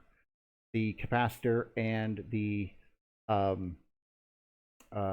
inductor, therefore, are drained of power until a certain point is hit, and then they will turn on that switch again and allow them to charge back up. In this way, the power is getting to your devices, but it's actually not going through your devices at all. It's being powered by these two switches. And it's doing so that you can actually get the power in there very quickly because there's no resistance. Practically, there's a reactance to charge those two devices up, but very small. And then it uses those to power your computer for a split second. And then it charges up for another split second. And it goes back and forth faster than you could ever possibly imagine. So that's how a power supply in your computer works. And that's why I know they hold energy. The capacitor holds energy by having two plates and each one at a different voltage. The electric field between them will store energy. By making something have a magnetic field by using electric current, it will make a magnetic field. When you switch the current off, it will switch polarities and begin to dissipate. That right there is basically why we have those emergency lights or those emergency bells that go off when there's no power. You basically have a battery and it goes into a little metal rod that's probably the bell actually. And then it magnetizes it to the bell, ding, and then as soon as that switch hits, it's done. It switches off the switch, it lets the magnetic field drop, and then it goes back, turns the switch back on, ding, and does that so fast that it's going like that. So that's the same principle. If I got what you said right, it's the structure of the double layer that determines how much charge there's in there. In an electromagnetic field? No, how much power it can accumulate. Oh, actually, that's how much power it can hold is actually called the Henry's rating of the inductor. So yeah, you can buy them anywhere. The thing is that once you start getting into that and understanding the size of some of these fields, and obviously what is a supremely pinched magnetic field the size of a solar system going to have for Henry's? And obviously if you're getting into stuff that they're doing here, you're breaking a certain thing that's a little bit beyond me, where you start getting into nuclear reactions, because there's energy generated in those, and how is that dealt with, that type of thing. No, you're talking about quality of materials for how much quality thing can hold charge, much better than a less quality one. I was thinking of the structure itself, that the double walls, the double layers, seem to indicate to me that in space that determines that structure determines how much charge it can hold, how much power it can hold. Actually, that's actually not in a matter of space. That's literally a matter of magnetic fields and Henry's. In fact, I'll be happy to show you the formula for that. It's I don't want to say 101 stuff, but it's not hard to find pretty much anywhere. I'm sure I could locate it. So you can begin to understand how much Henry magnetic field. Well, I mean, the reason I was asking wasn't the formulas so much as trying to figure out why certain things in space hold a lot more what they would call mass, which is basically, and I'm thinking it's charge itself. So the size of the object doesn't really matter. It's how much the quality of the structure of the double layers in it that will determine how much it looks like in gravity model. I want to agree with can you, do that. but we don't know. It's one of those things that is, I wish, I mean, there's a part of me that says, okay, charge seems to be inverse to mass because it seems the higher the charge, the lighter the object. If everything's made with the same material, like if everything's made of metal and rock, like it seems to be for those things that we can see the surface, then all the gas giants are metal and rock, and the sun is just metal and rock, then yes, it seems that there is an inverse relationship to charge and mass. That said, I have no idea what that is. I really don't. I want to. I really do. Yeah, well, the inverse part is like my suggestion in using charge as mass is that it would be the cosmic charge is the inverse of gravity. So you're connecting the inverse part to the gravity part basically. So it makes sense. But again, we're all stuck because we don't know what mass is. Well, yes, and we often confuse mass with matter, and there you have the problem with general relativity in a nutshell, right there. That and destroying the ether, I guess. Bad move, generally speaking. But yes, some of these things are, like I said, they do seem to travel in pulses and as a single unit. And it seems that they are, well, they don't seem to be losing speed as they travel up these pipes either, which I find to be just amazing. And wow. Oh, okay. No, I was wrong. I thought this was like Steve's video, and just as I got to a certain point, See the Patterns video pops on and shows the exact same thing that I was trying to show, but I was in the wrong video. But yeah, so there's these cosmic jets are they come on and then they go off, but they pulse for a while they do it. And that's exactly the analog that we seem to see in the laboratory when we use these plasma focus devices. And of course, we should also remember that these two devices were devices of similar natures were pointed towards each other by, God, I think it was Winston Bostick, and he is the one who basically got on the front page because he said he basically made a galaxy in a laboratory. So.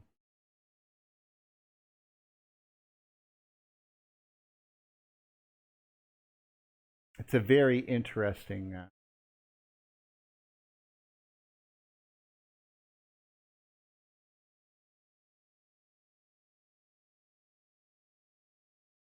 You guys hear me? Oh, I got hurt. I think Smash-O-Mash called me a douchebag. Well, I love him anyway. I just cannot bring myself to hate too many people today. So, anyway, talk to me, Sean. What were you babbling on about? Yeah, I said like, I'm driving, but I refer to the when you talk about the ejection of the jet like a blow-off valve, almost like when a bottle of carbonated liquid has a cork and it pops eventually. I mean, yes. To keep it real simple and easy, like a blow-off valve. It is exactly what it is. Pressure's too great, boom, and then that's it. You know, it's nature doing what it has to do. It's just a very weird situation because we don't see it very often. It's not something that we naturally would find in nature because we don't ever make magnetic fields that intense in nature unless we're blowing things up. You know. Usually. Yeah, sure. I mean, that's the easy way for me to explain it. I've talked to people about it before, but it's like a zone blow-off valve. Too much. Yeah, and it's just traveling at the middle of that current, like ripples, in a way. And here's a perfect example of it going in both directions at once. You know, so, and that's not unusual. Yeah, I can't see what you're doing because don't worry about it. Actually, don't worry about it. Yeah, I'm upgrading my operating system just using my phone, so I can't see it. Usually I can see it, but I can't see it today. I won't hold it against you. Yeah. Oh, Duffy, I hear you're getting mad typing. What are you mad typing? Oh, shit. I do that every week. I know. I've got to get my life together. Get your crap together, man. Get your entire crap, get it into a big pile, and get it together. That's all you need to do. I could sculpt something with it. I could make a crap sculpture. Oh, don't. I was just quoting Rick and Morty. Don't. But I didn't want to say the word shit. So, but you know. But it was that whole episode where he just goes around. It's. I think it's Tiny Rick, and he goes, "Get your together. Just put it in a big pile. Get it together, man." And I was like, and it goes on for like 2 minutes because he's just razzing on his sister. I totally love it. Anyway, they had to kill a vampire, Coach Ferratu. Never mind. Anyway, no one laughed at Coach Ferratu. Fine. Try to be funny. I did, but I got you guys on mute. I did. So, I'm out of pop culture. Sorry. It's quite all right, but you can see on the you can see there's little pulses on this jet coming out of this. Actually, I'm not even sure what this is. It could be a galaxy or a star for all I know. But you can see what we're talking about, and each of these pulses probably fits, and I'm not sure, of course, but probably fits the general, if we could measure time and distance, the pulses that you would get from Eric Lerner's device. At least that seems to be what See the Pattern was talking about with regards to it, but I'm not sure if it was him, so I guess I don't want to be rude in case I'm wrong. I try to remember everything. It's hard, and sometimes I cannot. Sorry. So let's talk to some people from. Do we have any good ones there, Duff, from the audience and so forth? No one is asking specific questions. I think that the topic has been complicated enough that people are kind of riffing on it. But I'm sorry. David, am I offending them? No, it's not at all. No, we don't. If you're not offending somebody, you're not doing it right, as far as I'm concerned. But Electric Tau has been quite provocative and interesting, and David Turner I like the has word had Tau. a lot. Me too. David Turner has a lot of interesting things to say. Electric Origins, as usual, is commenting in very enlightened manners. So we've got almost 50 people who are watching the show right now, and I think we're doing just fine. But no one is sort of like, hey, tell me please exactly what this is and stuff. People are kind of answering each other's questions and playing along at all. If anybody has a question, that's good. That's what I'm trying to do, is encourage that. Yeah. And like I said, we're going to try to do something interesting on Wednesday on the Discord. Try to see if test the sound and see if we have any problems with having some people on. So David Turner came up with one. He says, "Do we live in a large gyroscope?" What he wants to know. That's interesting. I think it's a bit tongue in cheek, but I'm curious to hear your response. Well, I've said before, and this is actually one of the interesting but yet often not talked about things about electricity, that it doesn't well, there you go. I just answered your question from a long time ago, James. Why do things happen at 90-degree angles or close to 90-degree angles? From, like, why do the BLAC objects jump off of other galaxies and so forth at that angle? Well, because at 9 degrees, electricity doesn't see each other. If you take a transformer and you put it beside another transformer, it will induce, because both of them are going, the magnetic fields are going up and down each other, and it will induce onto the one beside it. However, if you put it at 90 degrees, it won't. It doesn't even see the other current at all. It's like it's not even there, because the rule is current is generated by crossing magnetic field lines. And if you're going 90 degrees to it, you're not crossing any field lines. So I don't feel you at all, literally. So in a sense, then, all electricity is gyroscopic, in a sense. I know, I hope that, you don't really live in a exact situation. Would that I'm good create to a go. box shape, though? In the immortal words of Jodie Foster, I'm good to go. You're good to go? Oh, wow. Contact reference. Nice. No, but wouldn't that create a box kind of structure if everything is jumping out at 90 degrees? Eventually, it boxes itself. Oh, it doesn't so that they're want to going to be jump out at 90 parallel to degrees. It doesn't. I mean, most of the time it won't, as the currents are calamited, as we said, and they try to follow this. But as you see, lightning arcs occasionally, right? That's the same thing. Same exact principle, because it basically has another path it can take, and this path, by the way, is instant. Most people are, like I said, there's no. There's the time that these things happen. The only thing you're really seeing is sometimes you see plasmoids move, you see leader charges move, but you don't actually see lightning bolts move. They just hit and then they pulse several times, trying to drain the charge, and the magnetic field then loosens and constricts, just using the exact same rules I just talked about using Henry's. And that's why the lightning bolts pulse like 16 times in a split second, because of those issues that we just discussed. And that power is instant. It doesn't, what we're seeing when these things, I mean, there might be a limit, and if we're seeing the limit, we're seeing it in these jets. Like, you know what I mean? Like, it's certainly not a limit on Earth. Are you talking gravity instant? No, I'm thinking about it in that sense. Yes, the actual electric force, the EMF force, the electromagnetic force, is fairly instant, as far as we know. If I move it down a wire, it will instantly affect something on the other end of the wire, which is why stereos work, or not the radio itself part, but the stereo part, where you have to use an amplifier and move a speaker based on the input that you're putting into the amplifier.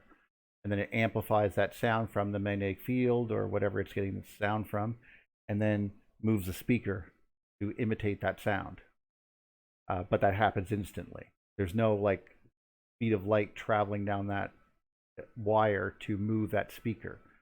The speaker itself takes time to move, because it does. But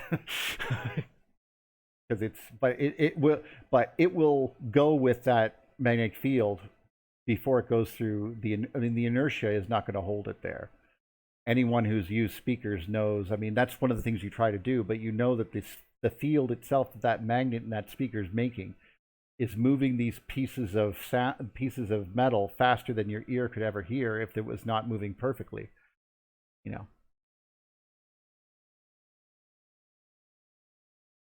I hope that again is clear.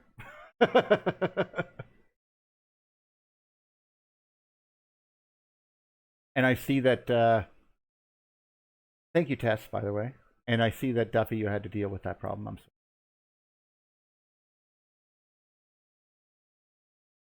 It is a very, very small problem, easily solved.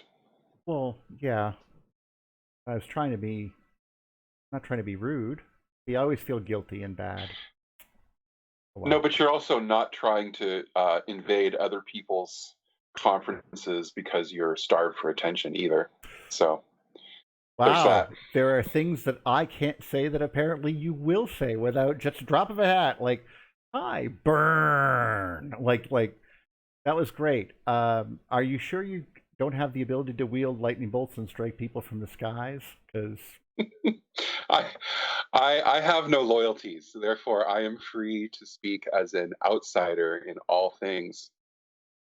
We were also talking, guys, that we're a little concerned about the upcoming conference in Portland, because it's in June, and of course, like we said, that's sort of got us on the topic of the coronavirus there. So I'm not trying to freak people out or anything, but obviously we got to be reasonable that we don't want people to get in. I mean, if this thing does, there's a lot of old people there, and we don't want to lose any of them, is what I'm saying. And yes, God is an electrical engineer, or at least he seemed to make the rules. But it's so weird that I'm thinking about electricity as a dominant force over and above mass, which I can see why people like who really love Newton really hate electrical engineers. I mean, they burned, what's his name there? they didn't burn him at the stake, but he became a heretic. Eric Lathwaite, poor fella, and he was the gentleman that I mentioned that's pointed out that electricity is gyroscopic, right on his own little special there on the Royal Academy of Science or something. Eric Lathwaite. But let's not forget that the cosmos is evolving and that it changes its rules as it goes. It's not the same as it used to be, as far as our temples are concerned. Yes. It's well, and we've talked about that before, about like in a conspiratorial idea of the why are we changing to multiple dimensions? Because we began to realize that space travel is so problematic and hard, so we can never have an invasion from space, that a la Eric von Braun, whatever, that sort of conspiracy there. And so we must use invasion from an ultra dimension, but the electric universe destroys that in a way, because we go, Einstein's wrong, and all of wormholes, black holes, time travel, and stuff just go away. And that's problematic, because basically you're taking away the magic and replacing it with nothing besides the magic of reality. Well, no. If the laws are not restricted by light, then you can go faster than light, and it doesn't matter, because the idea of inflation is I don't know where that came from. And so things are not, if we were to take the universe and make it into a reasonable thing, where things are, it is reasonable. People aren't reasonable. I'm saying we're reasonable. I mean, the universe itself doesn't really care about your feelings, I'm sure. Well, yeah, inflation is not reasonable. No. And so you take that out, and all of a sudden everything's a lot more accessible. Yes. We also don't know how far things are away from each other. You're absolutely right. I mean, only redshift equals distance. Well, what if Andromeda looks so big because it's really friggin' close? It is. Stop saying that. You're full of crap. No, I don't know. I don't really know. Yeah, well, I mean, what we do know is how fast thing is going. Like 3 million miles an hour is the fastest thing. You take that to go the length of 15 billion years, and you're not that far away. So what we do know is facts. Kind of like what we do know about the age of not the age of the Earth, but they use atomics for that, which doesn't exist. So they're using a measure that doesn't exist to measure these things. They're not getting us real science. They're getting us, I don't know what they're doing with it. They're playing with, like I said, for some reason they want things to be much further away, and they want things to be much older than they are. And it makes everything unreasonable. And if we just make a reasonable universe, then not only can we go faster than the speed of light, but we can, things are not that far away. Well, so I think it makes it a very hopeful thing, rather than nothing can happen. No, you're right. In fact, I'm with you on that. I have no desire to see that. I'm for a hopeful universe, something that's possibly closer. If redshift doesn't equal distance, which I'm obviously thinking it doesn't, then yes, these possibilities totally exist, and the universe comes into a much more understandable system. That said, I also, and I know that this is me, I try not to diss Bill Nye, even though he's not in my world, so to speak. Try not to diss Neil deGrasse Tyson. Great name, by the way, but still, I try not to, because he brought a whole whack of kids to science to have these questions. Just like I love sci-fi of all types, and I will not stop watching Star Trek, even though it has multiple dimensions, and or another show. Let's see.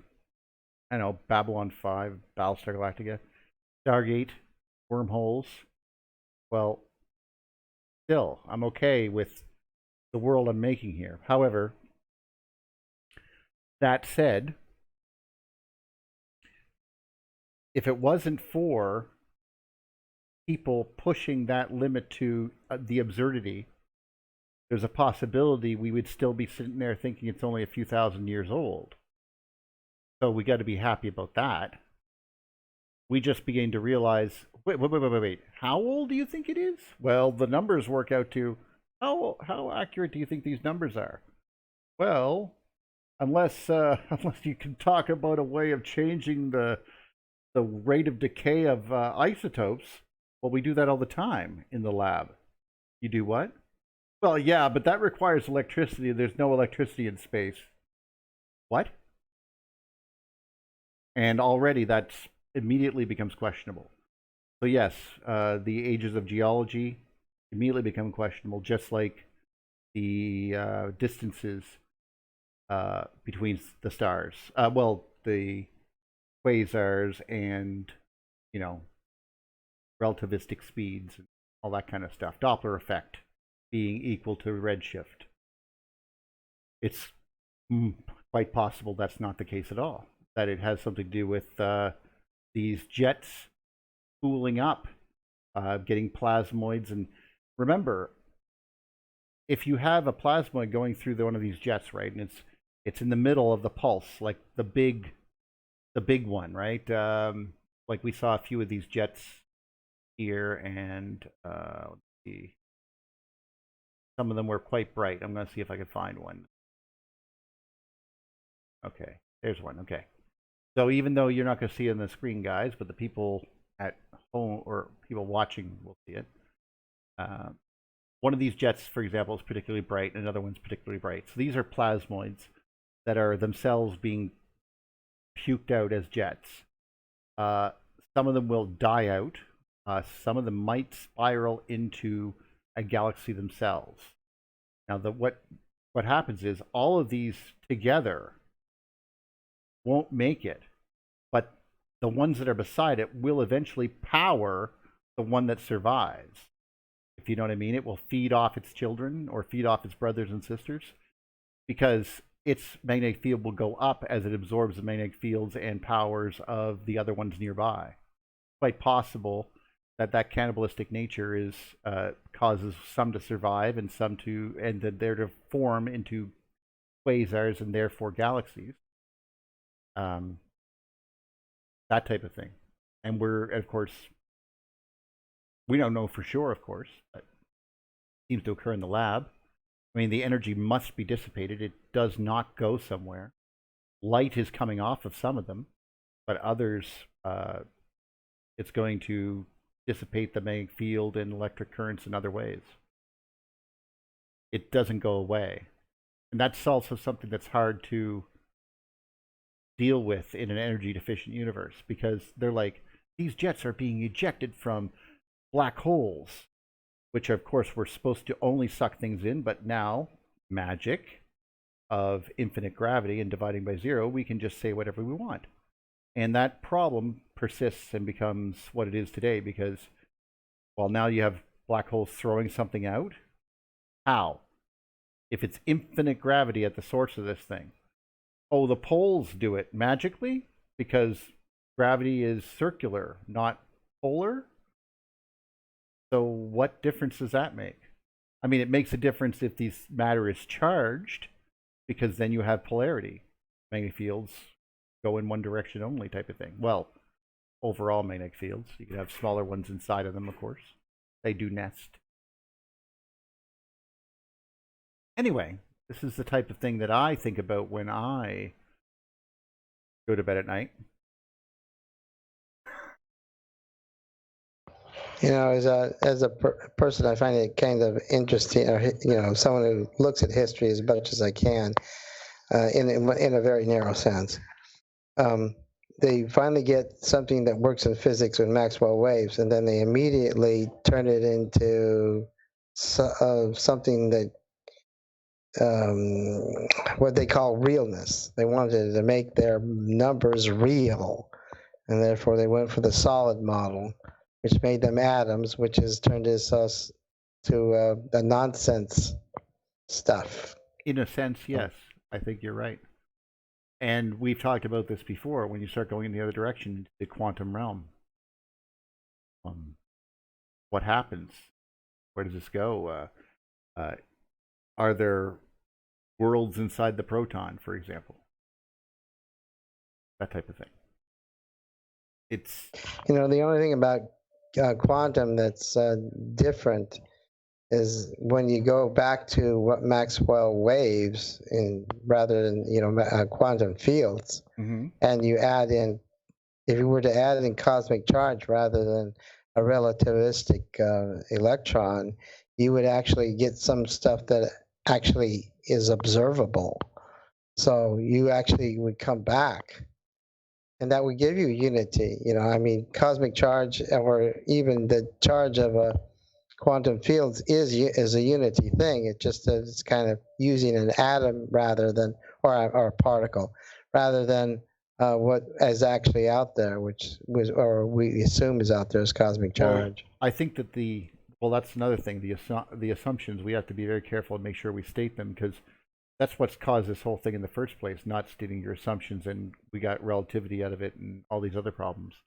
But like we said, the hero worship of Einstein and Newton, although neither one of them were idiots, and they were, obviously amazing people in their own right, no matter what. I don't want to put any detractors, but if we went off in the wrong direction because of trying to get to this realness, it was basically a matter of in some cases, a rejection of all things spiritual. And I know that sounds kind of odd, but besides these little machines that people weren't familiar with electromagnetism. And remember, when relativity was being written, it was still written with candlelight. And there was no electric bulbs for him. So here they are doing what they're doing, and they end up messing up. Now the trouble is that people don't want to say that they messed up, and people who've spent their entire lifetime worshiping at the altar of something certainly don't want to say they messed up, and that's the problem. Same problem the church had, actually. Well, in church, you're supposed to have basic beliefs that don't change. That's kind of what, because we're storytellers and we're processors of information. And so we need stability, we need surety, we need absolute certainty. And maybe that's what the problem is, because we're, science is developing into trying to find what is true, but in order to do that, they want a construct that's certain.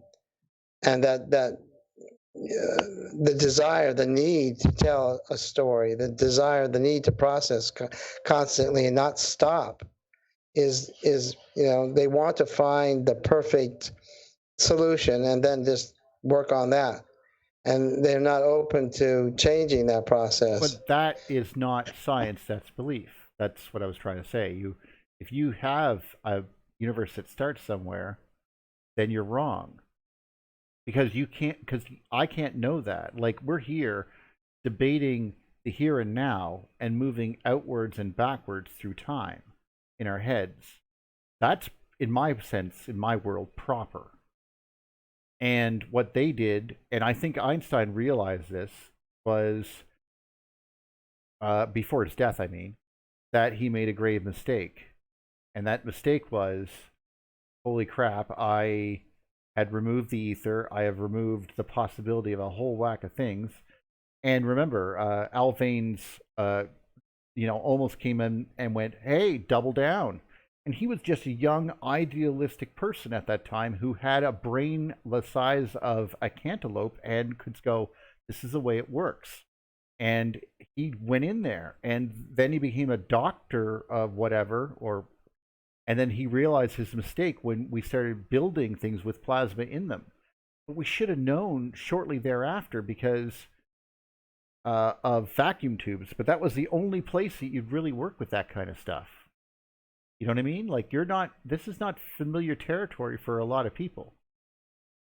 I mean, I had to explain to James that magnetic fields hold energy. That's odd to some people. And I'm not trying to insult James in any sense of the imagination. It's just not intuitive all the time. And it doesn't appear to be to some people. To think of the galaxy as a temporal situation of spinning that is sort of spiraling up because it's pinching together, because it's twisting. It's odd, and then gets pinched so hard it starts barfing and crapping out both ends. Blah. You know, who would make a galaxy like that? But they're aligned in the right direction together. We clearly see it. We clearly see these things changing over time because of the Hubble Space Telescope. A lot of it, thank God. See, that's why I don't diss astronomers. You keep putting the telescopes in space, I will keep calling you great. Because I don't care if you're right or wrong. I want to see more pictures. Come on, guys. You know, that's what this whole thing's about. Establishments and institutions need stability, and that can only come with something that they're pretending that they have certainty or something they know is true. I also have no doubt they're going to try to steal it from us. I mean, they're trying to do it slowly. The good thing is that this stuff's already out to the public. The fact that I'm having a conversation here discussing the fact that they're going to try to steal it is kind of a way of stopping them from stealing it, because someone's going to watch this sometime in the, I don't know, some class somewhere in Internet Archaeology 101 in the 2100s and going to go, dude, had you watch this episode of The Electric View? Like, no. Well, and I know that this, you know, because of the great internet collapse of 2025 or something, all of this stuff is archived, but the Wayback Machine, blah, blah, blah. So we constructed blah, blah, blah. You know, I could just picture it now, trying to build it all back up. That happened in the past as well. And yes, we still go by the publisher because that's kind of like the rule. And so, right. But who's a publisher now? Well, that's true. But still, there's a limited amount of attention and space that people are going to be given these, and the kids coming up are not going to remember. None of us are doing this to get rich. Well, it doesn't matter or because fame. they're going to be taught certain things in school, and what their textbooks tell them, they're going to go with, and they're going to. And I want them to be able to look at this and see something that they should question. That's it, because it's really about being aware that there's something to question in the first place. That's a big step forward. I have a real problem, and I love a lot of my friends on the internet who do this, so I'm not going to name any names, where they like to laugh at how silly the people are for believing what they believe. And I'm like, you know, how stupid they are. We should make fun of this climate change person. Climate change isn't real. And go, well, in the electric universe model, you're right. The sun has a lot more power over the weather than we like to admit. That said, I kind of am a Boy Scout on the whole let's keep the earth green type of idea. But I still don't like to insult people or her or anyone for I almost said believing, not seeing the things that I see with the evidence I see them, since they were never ever presented with it. And how would they? And we don't know what the feedback loops are because we don't have a plasma model to tell us whether or not we die before the feedback comes back or what.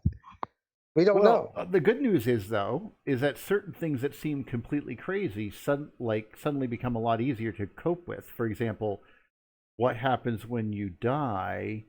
Well, we know that electricity continues.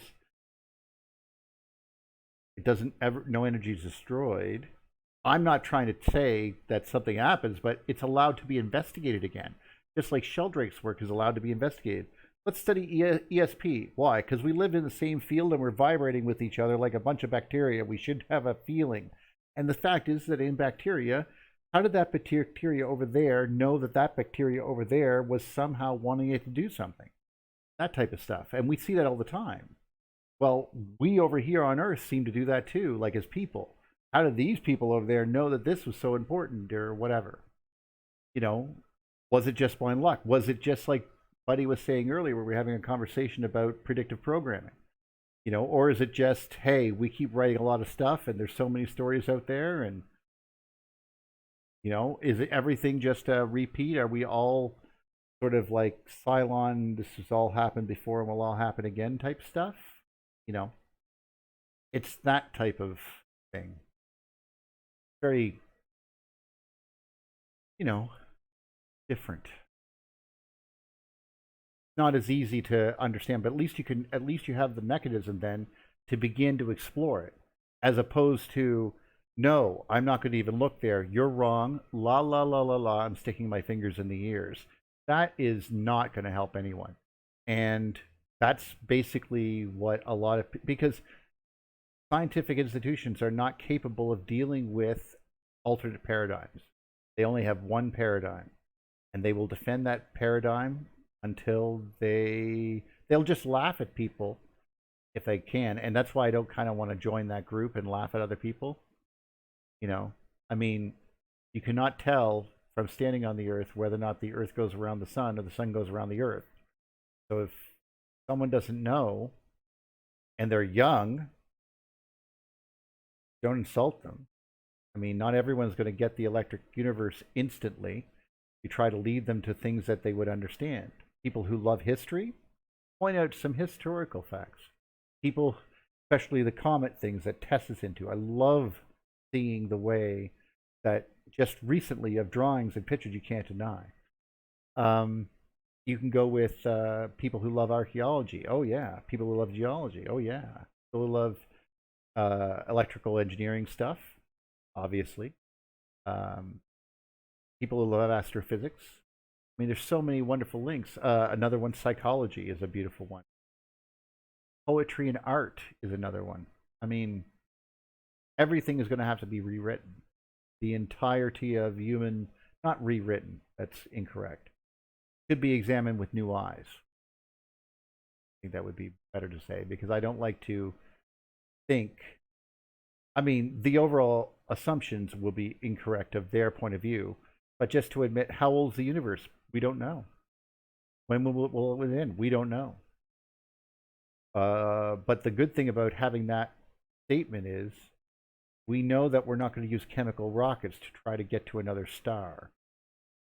There's more than enough energy to try to sail these jets. What if we knew that there was a jet going to come out of something sometime? What if we want to try to ride one? You know? There's so many possibilities that we never thought about. And I don't mean galactic jets. I just meant sort of like from the sun. But we, you know, in my opinion, it's going to be kind of like using rivers again. We're going to have to sail. That's going to be the first way to get places. We're going to have to sort of like go, let's go up the galactic chimney and go to Sirius or whatever. You know, that's the next star on the list. We can just sail the right way and get the right things going. Hey, Neil. Hey, Duff. You're what you're saying, it makes me think, do you think it's important, because I do, to make the distinction between people who don't know a particular thing and people who know a thing and use it for their own benefit at the expense of others? So there's Yes. to me, there's this huge distinction between these two things. And it's important for us to have the discernment to be able to understand. Some people come to us naive, Yes. and or uninformed, and some people come to us with an agenda, And they can get sucked into something. Like I don't. Yeah. If so I said David Icke, electric universe is not don't political. go there. It's not a tool to be used to perpetuate a political agenda. It's a thing in and of itself, and it doesn't really care about our agenda. And I think when we start to use, I'm not. I'm wary of when that understand. happens. I'm wary of when that happens, obviously. But it's important to make the distinction, I think, between people who I guess what I'm trying to say is people who use science to perpetuate social and political agendas are the same ones who are making fun of the people who don't understand some of the science. People who understand the science and who are looking at it straight on, it doesn't occur to us to weaponize a particular concept in science. It's only those people who are attempting to use science for their own personal, political, or social goals who will weaponize a scientific idea like global warming at the expense of others who don't understand. There's a real clear distinction in my mind, and people who make fun of people who don't understand things have an alternative agenda in their mind besides being, because we talked about this before, I think. I have children. I didn't raise them by mocking them every time they didn't understand how to tie their shoes. I taught them how to tie their shoes. And if they refused to tie their shoes, then I bought them flip-flops and went on about my business. You know what I'm saying? I mean, there's a solution to every problem. But the bottom line is that the solution isn't like humiliating those who don't understand. And those who do humiliate others and make fun of and mock people who have a different idea or a different perspective or don't understand. Yeah, but it specifically exposes that person as having an agenda other than the science. Well, yeah, you don't have to necessarily, in fact, I appreciate it if you didn't believe me straight up. I mean, I want you to, I try to point people in the right direction, but there are people who will take even what we've said here, like watching David Talbot's work get co-opted into an oddly, weirdly anti-Israeli type Saturn death cultish type of Mason thing with David Icke. I mean, because there's a lot of Saturn stuff within the Mason imagery. But we're not trying to put a judgment on the Masons. Don't get me wrong, I enjoy a good conspiracy yarn as much as the next guy, but I mean, just because I happen to know something about the particular reason why totem poles have the giant bird at the top and all that stuff, I mean, it's very interesting. You don't go into someone's house and make fun of them for it. You can make little references and that's try not to get kicked off of other boards talking about the electric universe. Sort of feed seeds. I haven't been kicked off of the geology one with the rockhounds, even though I mentioned electricity a few times. But I never go back and try to hardcore argue. Just drop a nugget, moving on. Because obviously on a rockhounds page, you're going to have a lot of, how did this get made? Well, let me tell you, and that type of thing. People, I basically want to help. I want to teach. We've talked about it, like you said before, Duff, about, I think it was James obviously loves his chronology. Buddy loves his geometry, both of which are quite possibly going to show information in a different way. So I try not to knock that because I don't really know what happens when you throw harmonics into plasma. I'd like to think that I know everything, but nope. This is not something we usually play around with. This is still, we need more experiments, stuff like that, to understand this thing. Sean talks about ancient mythology and understanding the way that balance with Rick's overzealousness sometimes with his ideas. But I think that in a way, some of these ideas like that are made to feed your ego to make you feel special. And you start going to them, thinking they'll have the answers. That's more cultish than I'd like to be. You know what I mean? Like I mean, I don't want you to worship anything. And it's easy to get like that. Yeah. It's a shorthand, it's a shorthand of thinking. It's a shortcut. Yes. Rather than analyzing and putting everything. Because that's a lot of effort. You start with a presupposed set of ideas and then you perpetuate them. And that is lazy. That is not science. That is religion. And sometimes, and people can go, well, you just did the exact same thing, Neil, with that video with Rex. You just took disparate pieces of information that you happen to know about electrical science, and then you took those videos, put them together, and called yourself smart. Well, that's not fair. Well, you could say that, but I can at least experiment with this hypothesis in real life. Like, I mean, this is something you can build. It's not weird. So I can put my money where my mouth is, so to speak. Certain things I don't have to, because you automatically know are going to happen, like, well, the Coriolis effect occurs at the tops of mountains. Why? Because a metal observatory is grounded, it has water mains leading into it, and you just stuck it to the top of a mountain. Of course it's going to have a Coriolis fire type of glow. And I don't think I have to prove that concept. I just have to explain it. But these are real things. And all I have to basically tell you is that it was probably more powerful in the past, as our records seem to show. And so, yes, you can move on to that. And a lot of you have done the same thing, where I'm sitting there going, talk about chronology, and James can go, well, see, because in this source here it says this, and in this source says this. So if we take those two together, this could be the case. And I'm like, I would never see that. So he's not. He's trying to, and he's changed his opinion like I've changed my opinion. And you have to be able to change your opinion. You have to, in fact, it's best to keep ideas as ideas and not as beliefs in the first place. You were going to say something, Duff. So that's good. Good. What I was going to say is that not to promote necessarily shamelessly, but the format that you've created here is intentionally messy enough to have the fertile ground for those kinds of ideas to interact. And yes.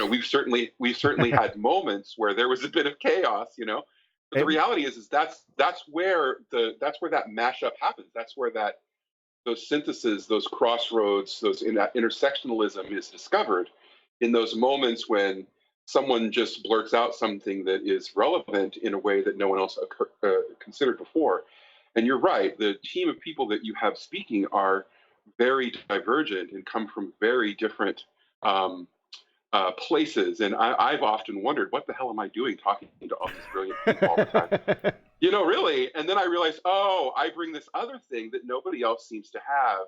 And then you start to realize that what we're doing here is creating a template for how people get along and make decisions and come to realizations in the future. It's a paradigm that doesn't exist in science. In the real world.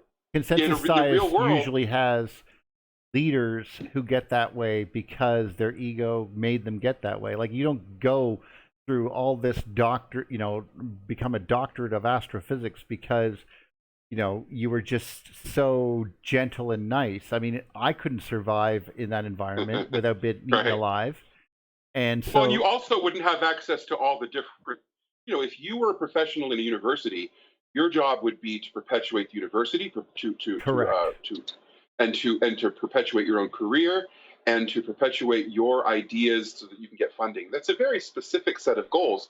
One of the reasons why I don't want people, but people try to. So, hey, I want to give you money, or worse, I would like to turn what you have into something profitable. I'm like, no, you lose your whole thing. And so at the end of the day, you have the opportunity as an outsider to speak to people who challenge you intellectually, who make you question your perspective. And that is the fertile ground that ideas are built and formed in. And so it's imperative that I think our audience and our members all understand that the sort of messiness and the interrupting and arguing and back and forth, it's for a reason. It's an open forum, and in those moments, epiphanies occur, ideas happen, convergences of differing perspectives and opinions occur, and a more vibrant and accurate picture overall starts to happen. It's what's happening for me. And I know that when I read the comments of people who listen to our show, and when I talk to people who participate in the show, it's happening for everybody else too. So the reality is that the format is working. You've got people just dropping in to listen, and so over time, this continues to be sort of the ongoing weekly clearinghouse of ideas and outside the box theories and weird people who have And in case you're wondering, we have had the issue where people have not perfectly gotten along. We do not drop this onto people's lap or create drama.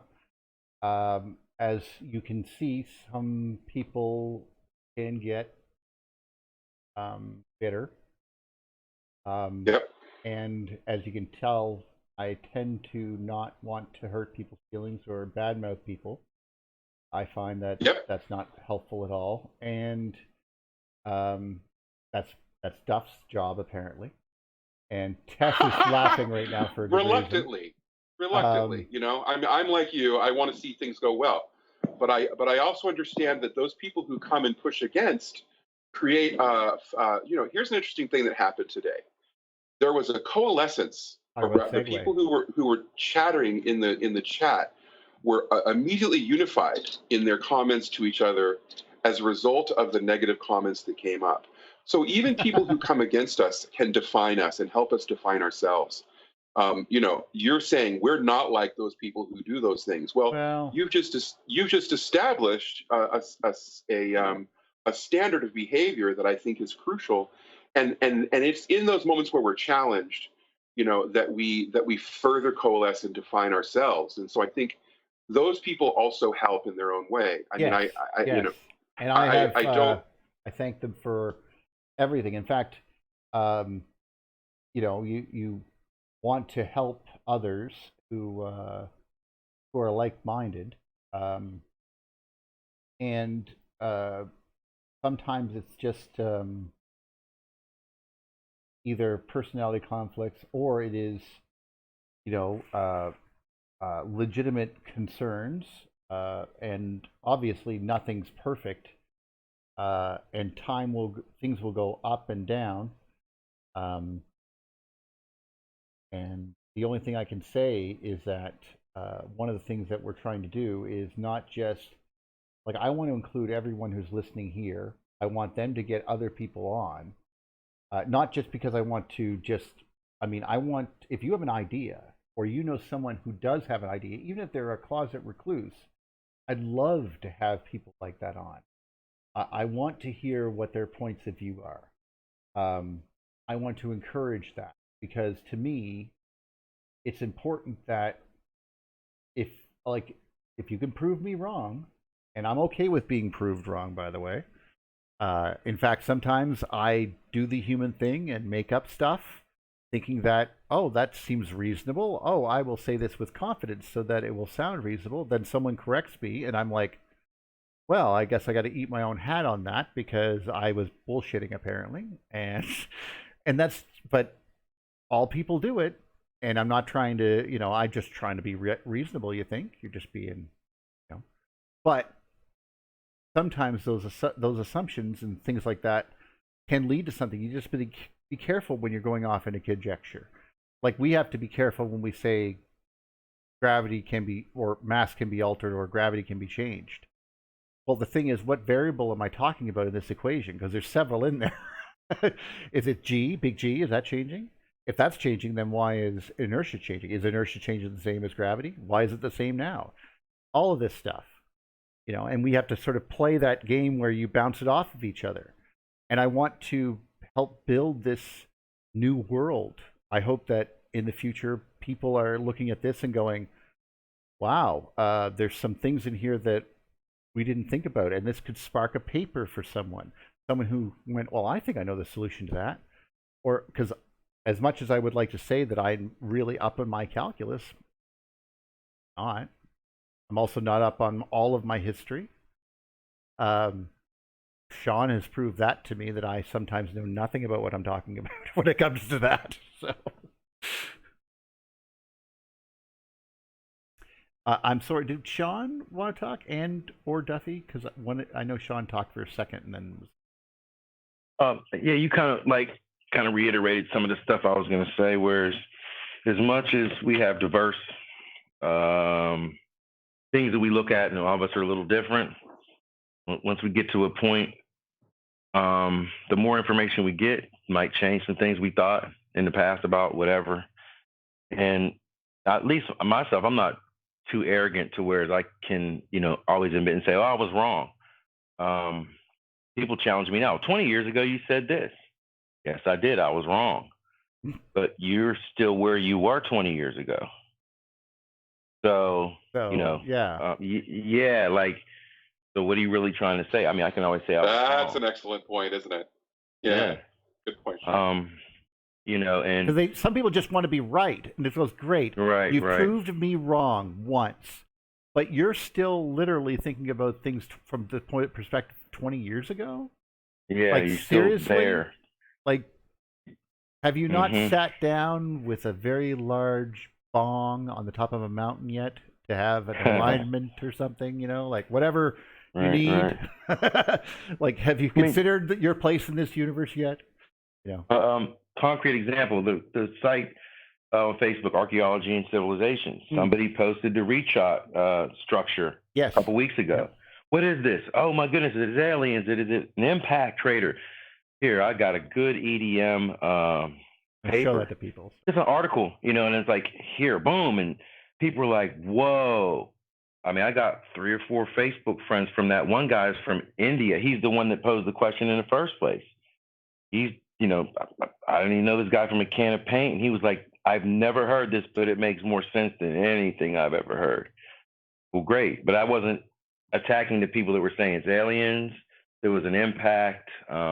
It's Atlantis, or whatever other ideas they have. I just kind of posted it, and that was the end of that. I don't really try to bang with people, but we want to be nice with people, except if you're a religious zealot or extremist. In my book, what they call now, they're called racial identity extremists. I'm coming with the sword. I mean, because there's going to be some rude talk if we're having a video discussion, or if it's typing, you know, still I'm coming for your jugular because you're coming for my jugular. That's exactly, you taught me something about that, because there's a lot of that too, where everyone wants to think that they're descended from some sort of Nelithim alien. Like, I'm like, why is this happening? Like, are you not happy with the human race? Because maybe that is the case. Maybe that's the case. Maybe they're not happy with what they're doing to the planet. They want to think they're aliens. That's what they are. You know, and like something that you know, because I know Rick's not on the call today. Yesterday we had a situation. I didn't even bring up Rick. We had a situation yesterday. Now I want Rick, if you know, go back and listen to this. The postulation was Rh negative people aren't affected by this coronavirus outbreak, and that blacks that are positive blood types are indeed the children of Israel from the Bible. Now, this guy made a claim that he could pick people out that were Rh negative versus Rh positive just by looking at their phenotypes. And I was like, okay, cool. Okay. Here's a picture of my grandparents when they were in the 1930s. Here's a picture of them in the 1990s. Which one has a negative blood type? And he chose the wrong person. He said it was my grandmother. No, it's my grandfather. He was the O negative, and we had to know that because that's common knowledge. I know. But then they challenged me. Well, you have to prove it. Look, check this out, guys. Wow, yeah. The whole theory of the Rh negative and these, see what I'm getting at, these blood types and stuff. Why? Because you want to be descendants of exactly Abraham, Isaac, Jacob, and that whole story. And it's like, whoa. Truth. That's so true, man. Whoa. And it's like, okay, so you switch it around. You switch the story around where this is going to even be more bizarre, because where you even have the King James Bible, the people who translated it were under some kind of spell from God because it prophesied the downfall of white people. And I'm like, wait a minute. What? So wait. It prophesies the downfall of white people. They translated it essentially to say King James 16:11, but somehow they're under this spell that God put on them, and they don't know it. And the book is actually opposite of what we think it is. That doesn't make sense. And those people went down a dangerous rabbit hole trying to break away from Christianity and try to figure out, again, the PTSD from slavery and why this. Oh, it was God. We're the children of Israel. Oh, my goodness. So, in case you're ever interested, here's where this all actually started. And I know this is really crazy. I'm not kidding. All of this started from, and not all of it, of course, obviously I'm being, but what you just basically described is no more scientific than phrenology. The study of looking at someone's shape of their head to see whether or not they're a criminal. Okay, great. Yeah, You can make yeah, a guess, yeah. and if they're proved wrong, they're going to say that you're a liar. I know how it works. Right, But right. it was really taking another step further in the Nazis had a whole thing called the Vril. That was a big thing, and it Right. was really sort of genetic Darwinism type of racism stuff. Very creepy. And Yeah. you can look up that a lot. It's not trying to be political. It was basically about the history of it, and it led to so many conspiracies. They're running everything. You get to like see about the Nelaphim and all that, and it all sort of like stems back from that thing that we were talking about people wanting to be special. They want something to really feed their ego. Some people get a large truck because their penis is small. Other people, they go and do this or something. I don't know. I'm not sure what it might be, but you know, the best thing that people can believe in is their own friggin' minds, and your own experiences. It doesn't hurt to get things from good textbooks either. That's also smart. Right. But maybe not. Right. You know, can judge your own history. But I guarantee you, always good to know physics. Never hurts to go. Right. Well, what's dangerous about that? What's dangerous about that? Well, it's electric and it's underwater. I don't know. It sounds bad. You know, like things that you should know. You know. And it's crazy because, like, in this group that I'm a part of, yesterday, RH negative doesn't have earthly origins, and me and another friend of mine, we're like, what do you mean it doesn't have earthly origins? Now you're going backwards, and you're saying the same thing I've heard a lot of other people say, but then where does it originate? You see, it starts to become man, it's just like people, oh wow, that's why we're just not, back to the coronavirus and everything, we're all not in unity. We're just not, religion hasn't unified us, science hasn't unified us. We're just not in unity, you know. There's a lot of fracturing. Trying to boil it down, Sean. Just hasn't. We're not in unity. We're just not. And yeah, that's a good point. And it's either under, and it's not to offend anyone, but then religiously would be under a, you know, we have to unite then with an ideology or a belief, you know, and that's the only way we can unite. But then that doesn't work, because if it would have worked, there wouldn't be 40,000, you know, Christian denominations across the board. There'd be one. So it just hasn't worked. And, you know, I'm nice to people too, but, you know, if people are going to come at my throat, then I'm going to come at their throat. I try to be, you know, reasonable with people and just share information. I do a lot of copying and pasting in these Sean, groups. I have a question for you. A whole lot. Do you think you can boil it down? So one of my little pet theories is that you've got people. It's a thinking problem.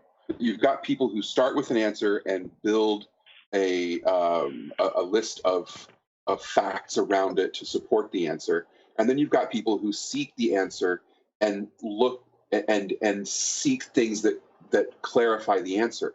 It's a way of thinking, and it's you either start with what you already think and build around that, or you seek the truth.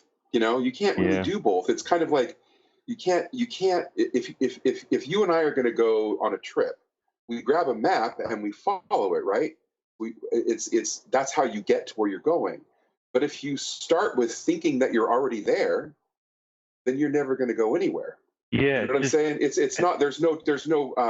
If you start with, you know, the premise of these things I know to be facts and everything else has to support those, or it's a lie, then you never get to any kind of internal truth. It's always this external structure that you're adhering to. So it's a thinking problem. You can't do science based on already knowing the cure for the, you know, you have to seek the cure. You can't say the cure is going to look like this, so go look for this. That's not how thinking works. And so I think that you know, religious people and science people and all kinds of people become ideological in that they put the outcome first and then they build facts around it, because that's how they think.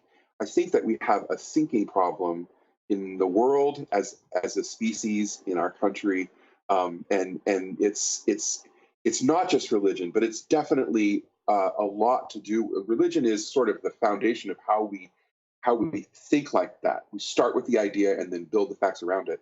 we cannot do that going forward. We have to seek the truth and be only adherent to the truth. And I'm a kind of person who believes this idea, this radical idea, and I can tell you, I'm not popular amongst my friends for it. So I can't suggest that rejecting the sort of secure, pre-digested ideas is going to be easy. But I think if we're going to progress as a culture and science is going to progress past the sort of religion that it's become, we're going to have to let go of what we hope the truth is and start to face the reality as it presents itself to us. And I think that when we debate people online and stuff, the way to make that distinction quickly is like, what are the things that you will not stop believing? What are your foundational truths? And if someone comes up with, well, first I believe that, the hand of God came and touched us and spoke reality into existence, then I think automatically you're in a position where you're like, well, you're starting with a premise, and now I can talk to you based on understanding that you're starting with a foundation that you're not going to budge on. And then there are other people that are like, our kind of people that come to the show who are just seeking more interesting and unique and novel truth to expose themselves to. And I think there are those two types. And I think and people are starving for it, I think, sometimes. Yeah, but we got to not beat our heads against the wall trying to have a conversation with someone who's starting with a premise and unwilling to budge from that foundational idea, yet no matter what you say to them. Because for those people, the facts aren't the facts that don't support their ideas are lies, and you can't. There's no going forward from it. But if someone can be provoked, if someone can be stimulated, or if you can cause an epiphany to occur in another person's mind, even if that person diametrically opposes themselves to you, then you're still having a valuable conversation. I often reference Robert Hawthorne, who I have immense respect for.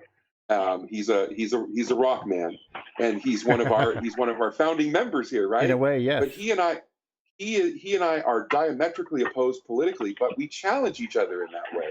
I challenge him to change his thinking, and he challenges me to change my thinking, and he provokes me in a way that is intellectual and allows a conversation to occur.